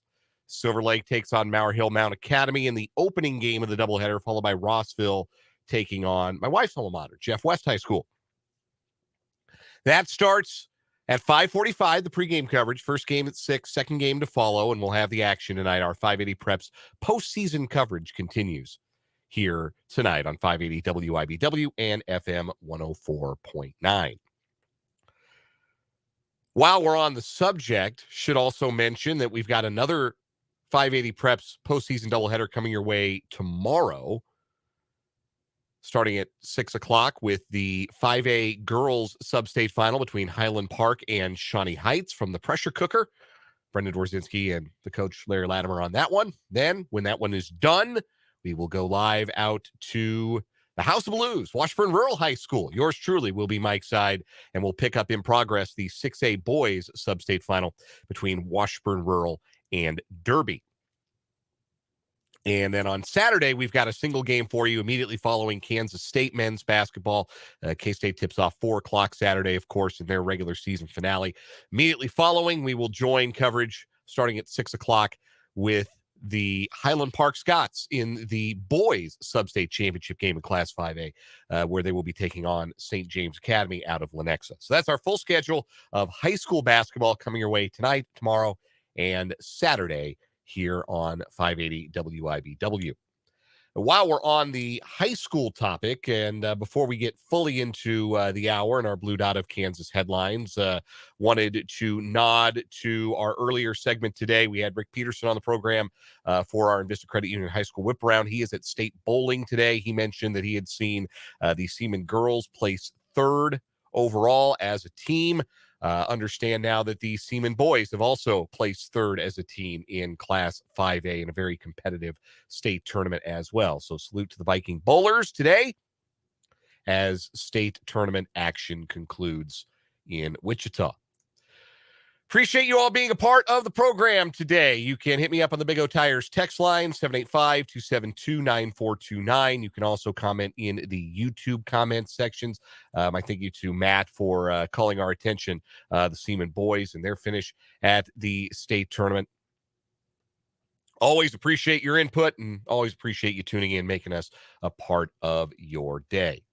Coming up in this hour, we'll talk a little baseball. Royals won again today in spring training action. Salvador Perez hit a home run and stole a base. Royals also unveiled their powder blue uniforms for the coming year. Had George Brett in a very ill-fitting pair of pants. They did George, I think, a little dirty on the social media post. But some Royals news to get to. We'll talk about that. There's also some college basketball tonight that is worth noting. Little West Coast Conference postseason basketball. You know, that's my favorite of the small conferences. Their conference tournament starts tonight. And some other stuff as well going on in the world of sports that we'll get to. And, of course, we'll wrap things up with a final word before we throw it out to our high school basketball coverage. But we do start this 5 o'clock hour, as we start every 5 o'clock hour, with the Blue Dot of Kansas headlines. And they are brought to you by Blue Dot of Kansas, the Peak Performance Safety Check. They'll check your furnace, AC, and plumbing once a year, all for one low price. Visit Blue Dot Kansas on the web at bluedotkansas.com. First headline today, the NFL Scouting Combine is ongoing, which means you're going to hear a lot about player heights and weights and hand sizes. You really only hear that with quarterbacks. Wingspans, 40 times, 3-cone drills, all of that. I got to be completely honest with you guys. That doesn't really light my fire as a football fan. Like, I don't care what, like, so Nolan Smith is the guy who's made everybody go gaga at the combine today. Nolan Smith out of Georgia.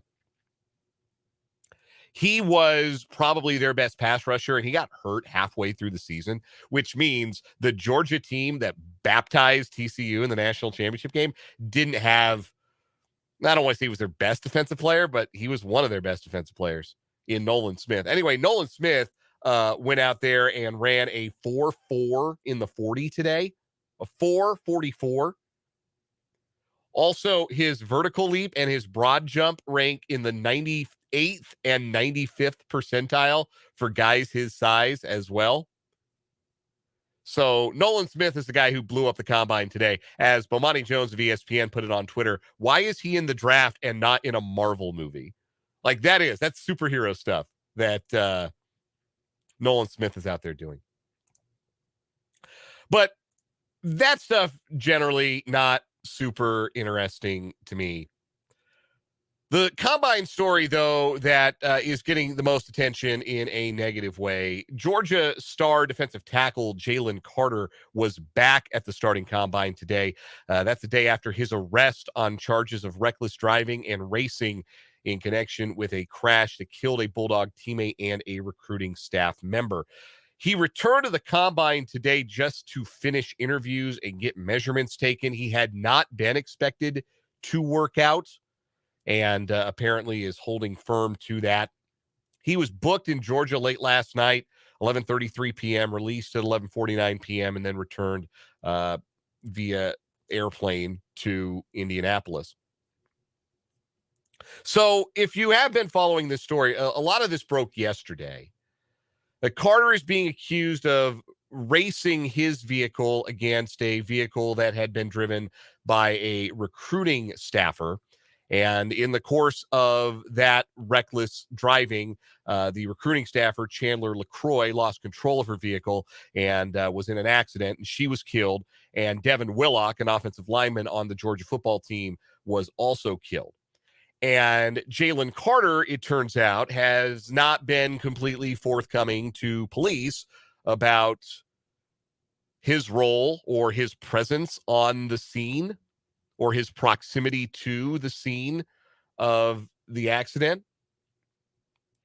So police in Athens, Clark County decided to charge Carter with these counts of reckless driving and racing, and they're both misdemeanor counts. They carry charges. The charges carry maximum sentences of 12 months in jail and a $1,000 fine. Barring new evidence, it is unlikely that Carter will face any additional criminal charges. The police department telling ESPN that that is not currently being anticipated. It was, however, reported that the driver of the other vehicle, Chandler LaCroix, who unfortunately lost her life, was... They had the toxicology information on her and determined that she was well above the legal blood alcohol limit. 0.197 was her blood alcohol limit at the time of, or her blood alcohol content at the time of the crash. So what we have here is obviously a devastatingly sad story, and a sad story because people made bad decisions at the end of the day. The bad decision to get behind the wheel while intoxicated, the bad decision to race and drive recklessly on a highway. There are all kinds of details in the press release, and none of them are particularly flattering to anybody.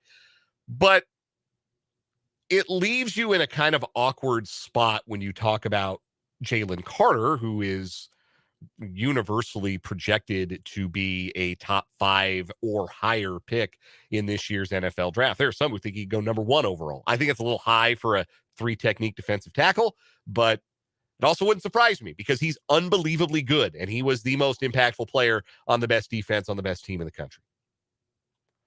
But here he is, standing charged of 2 misdemeanors. And clearly adjudged to have played a role in an incident that was fatal to 2 people connected to the program, including one of his teammates. And if there's a lesson to be learned here, and I think that there is, and I hope that there is, it's not too dissimilar to the lesson that I think we have to learn from what's going on with Alabama basketball right now, where there is a former member of that basketball team being charged with murder because he supplied a murder weapon to someone who killed a woman, shot a woman to death, and that murder weapon had been transported to the scene, allegedly unknowingly, but transported to the scene by a current member and the best player on Alabama's basketball team. I don't know what to do about the ramifications of the actions of someone who, like Carter and like Miller, and I don't want to say this is necessarily apples to apples, but very clearly their actions played a role in the actions of other people that led to people dying, that led to people losing their lives. And at least in Carter's case, it was accidental. Like that was there was obviously malice in the case of the shooting death of the young woman in Tuscaloosa. But I just hope that at some point, and maybe this is asking too much because this is what we are asking of 18 to 22-year-olds who we know, and having been 18 to 22 in all of our lives, we know that that is not the time of your life where you are at your peak in terms of decision-making, acuity. That sometimes you make dumb decisions. You make poor choices. And if you're lucky, you get away with them. If you're lucky, there are no consequences. If you're lucky, you get home at the end of the night. If Jalen Carter had been a little luckier, if Chandler LaCroix and Devin Willock had been a little luckier, they would have gotten to the end of the night. Maybe they would have woke up the next morning and said, boy, that was really dumb. We shouldn't do that again. But they don't get the chance. Jalen Carter gets the chance. You know, those young men who are being charged with murder in the Alabama basketball shooting, Darius Miles and the gentleman who was not on the basketball team, their lives are, if they are convicted, their lives as they know it are over.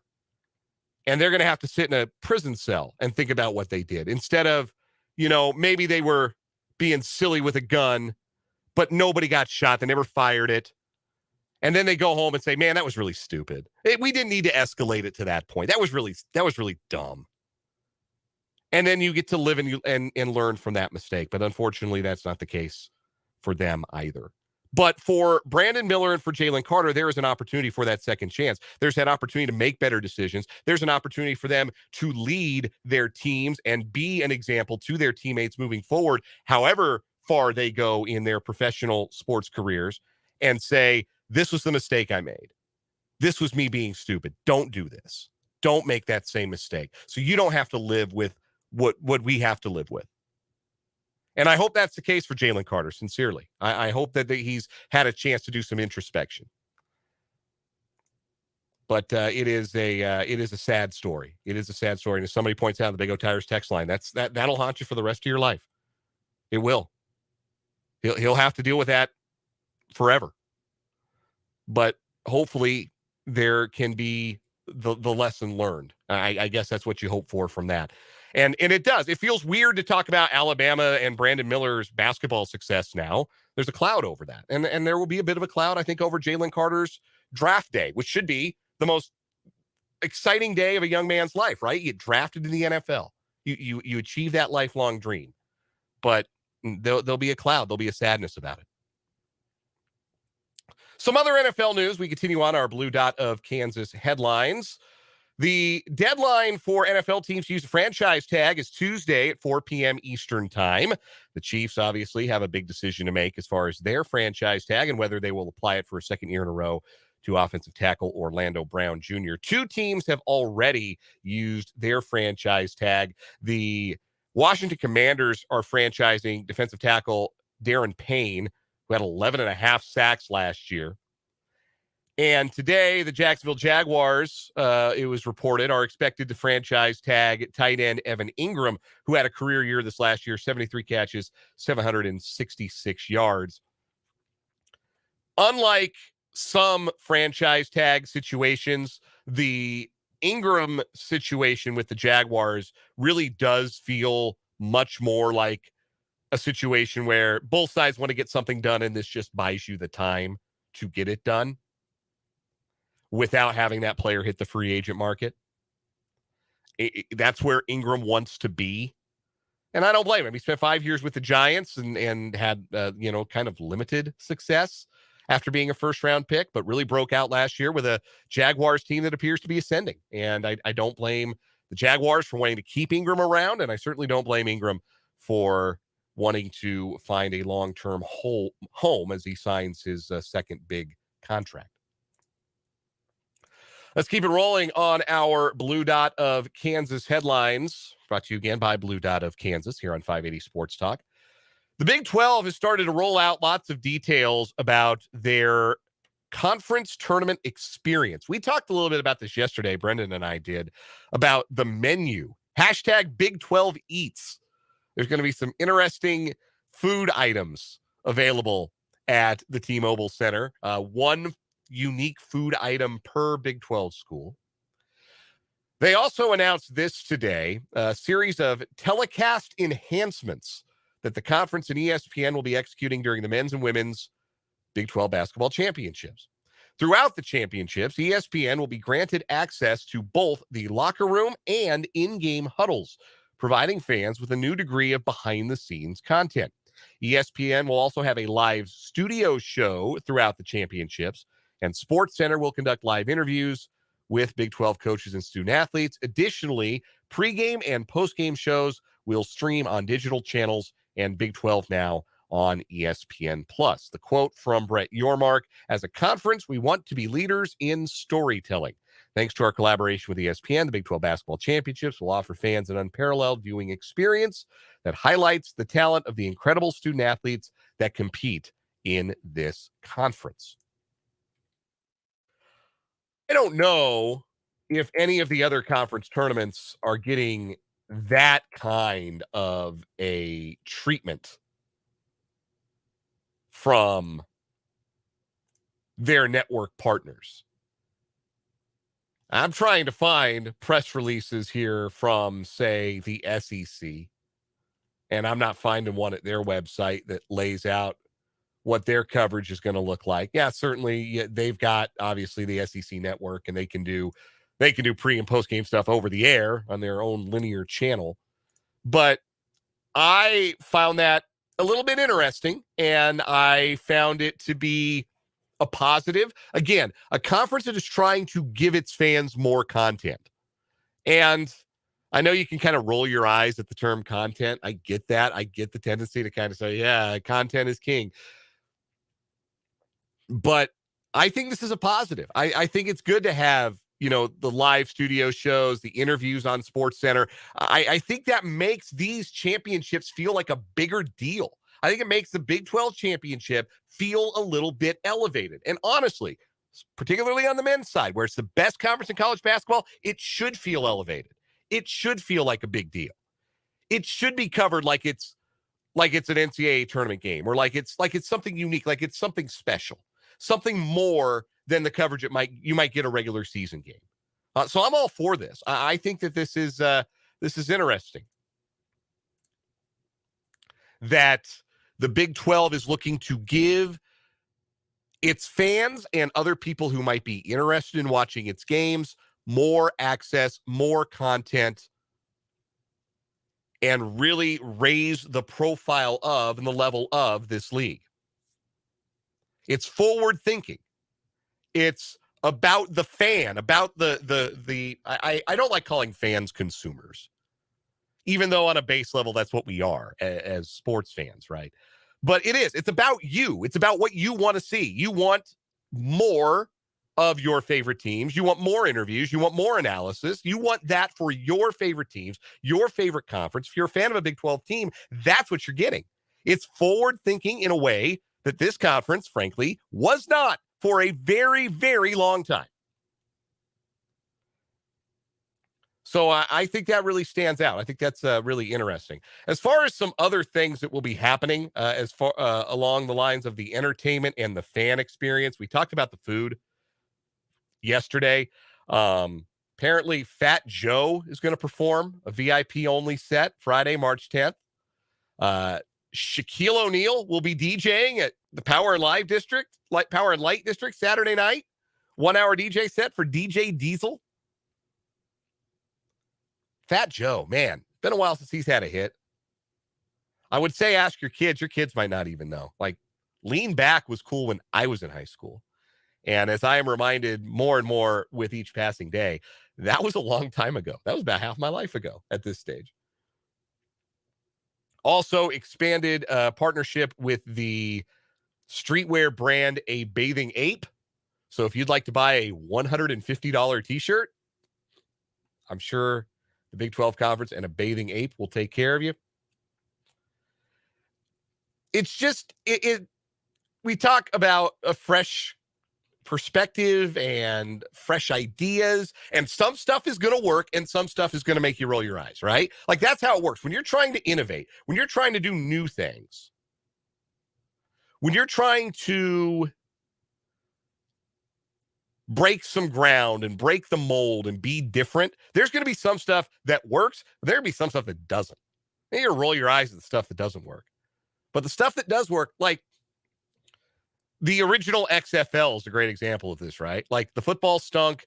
There was no real interest in the spring football league at that point beyond the first week of it. They only played one season. The broadcasts were super gimmicky, and we kind of laugh at the old original XFL. But like a lot of the on-field camera stuff and camera right behind the sky cam, like, that was the XFL. They did that first. Like, the stuff that works sticks. And I'm interested to see from the Big 12's perspective, which of this stuff works and which of this stuff doesn't.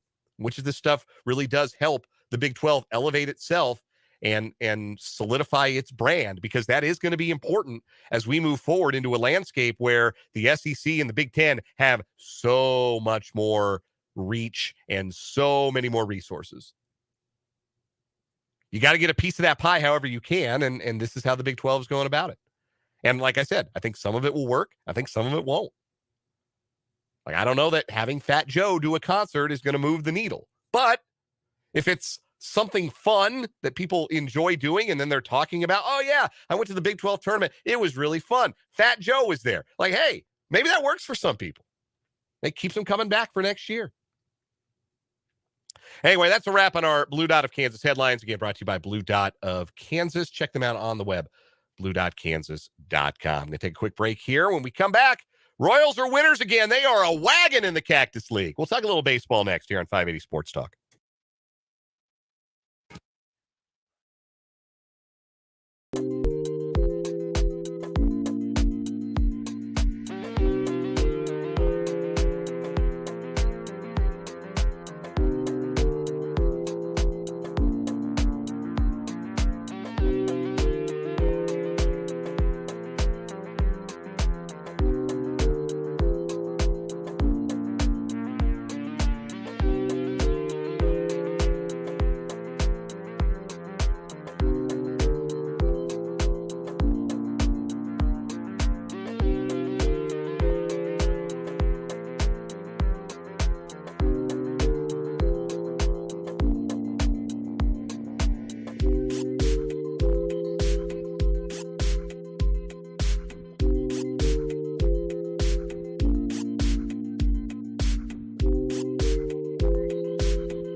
By the way, Nolan Smith apparently ran his second 40 of the day at 4:39.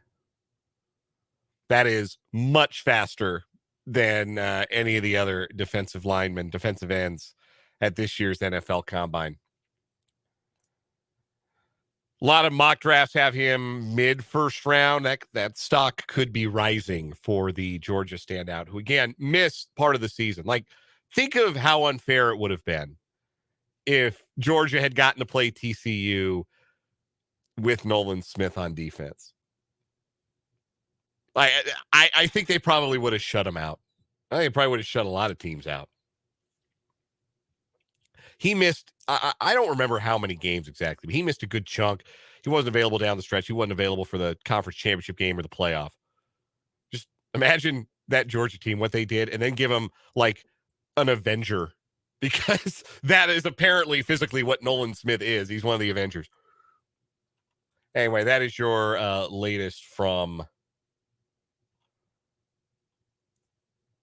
the NFL Scouting Combine. Also, apparently, Anthony Richardson has been the best quarterback interview that scouts have had. Lots of that's coming from NFL Live on ESPN. Lots of scouts are talking and being very complimentary of Anthony Richardson. You know, I was all in on Anthony Richardson after the Utah game, his first game of the year at Florida. And then I kind of felt like maybe he wasn't actually all that good at football. There were some ebbs and flows, let's just say, for Anthony Richardson. But when you look at him physically, it's obvious. You compare him to, like, physically, he's Josh Allen, basically.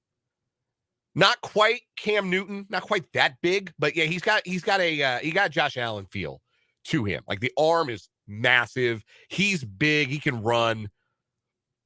Like, that's what Anthony Richardson is if it works.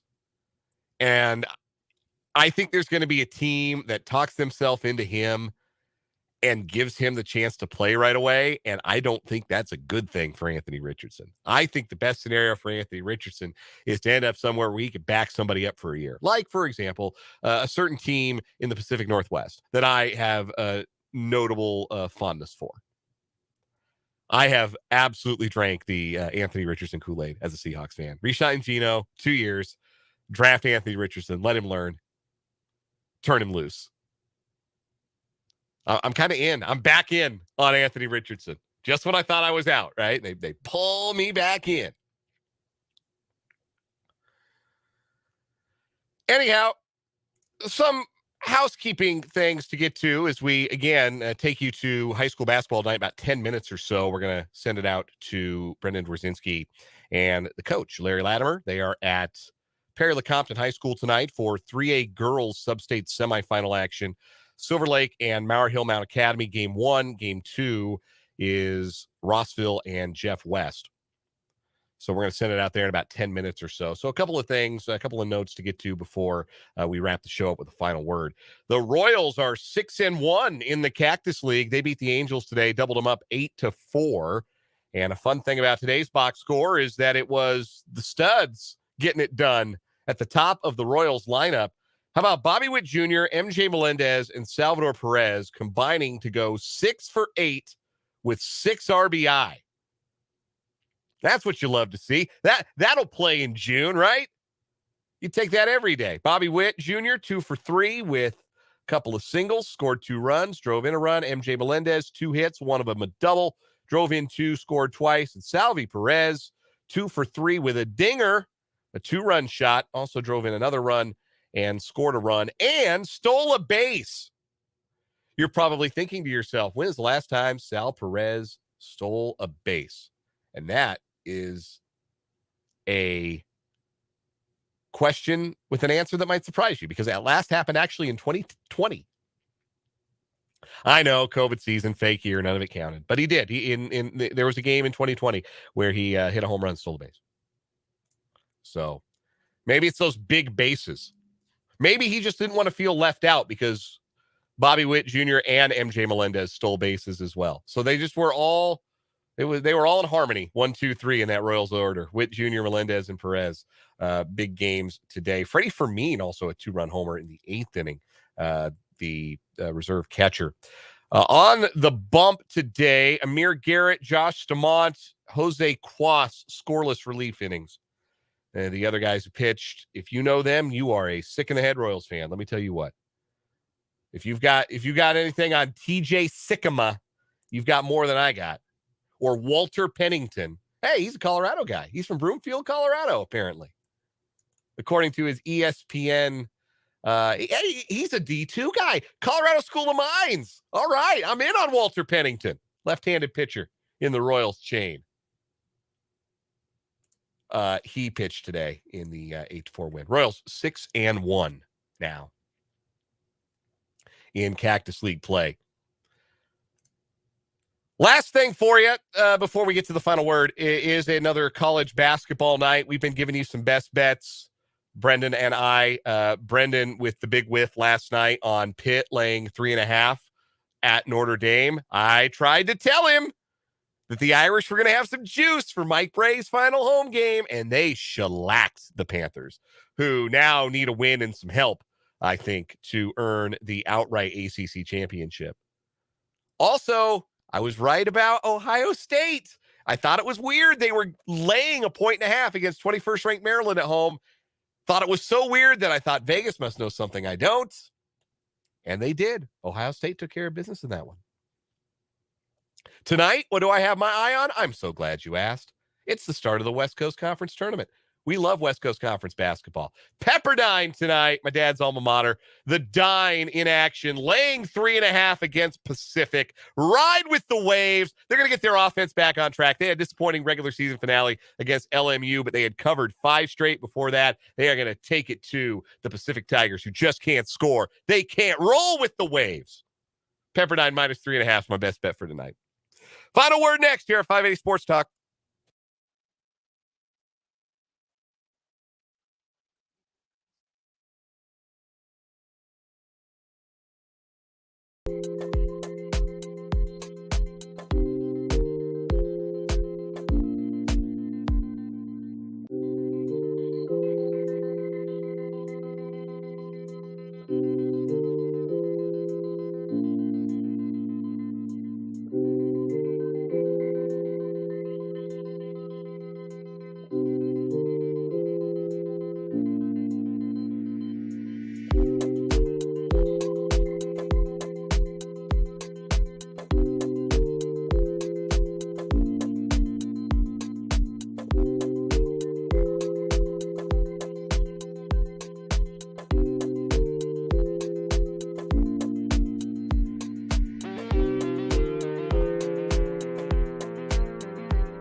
Wrapping up, walking off this edition of 580 Sports Talk. Brendan Dworzinski and the coach, Larry Latimer, in the gorilla position. They're standing by, waiting for us to throw it out to them for 580 Preps postseason basketball. So I'll leave you with a very quick final word this evening. Jerome Tang is the National College Basketball Coach of the Year. I'm not here to argue on this one. I'm not here to hear any alternate viewpoints. Jerome Tang had to build a roster from virtually nothing. He not only did that, he took a team that was picked to finish 10th in the Big 12 and might finish second. They're going to go to the tournament. They might be a top 2 seed in the NCAA tournament. And he has healed the division between the basketball program and the students in the fan base and made Bramlage Coliseum rock and made Kansas State basketball feel special again. He did it in 1 year. What an amazing man. What an amazing coach. That's the National Coach of the Year. I'm not here to argue. Jerome Tang is it. That's going to wrap it up for us today. Brendan and Larry standing by. They've got high school basketball coming your way next from Perry-LeCompton High School. Until tomorrow at 3, for Brendan, I'm Dan. This has been 580 Sports Talk.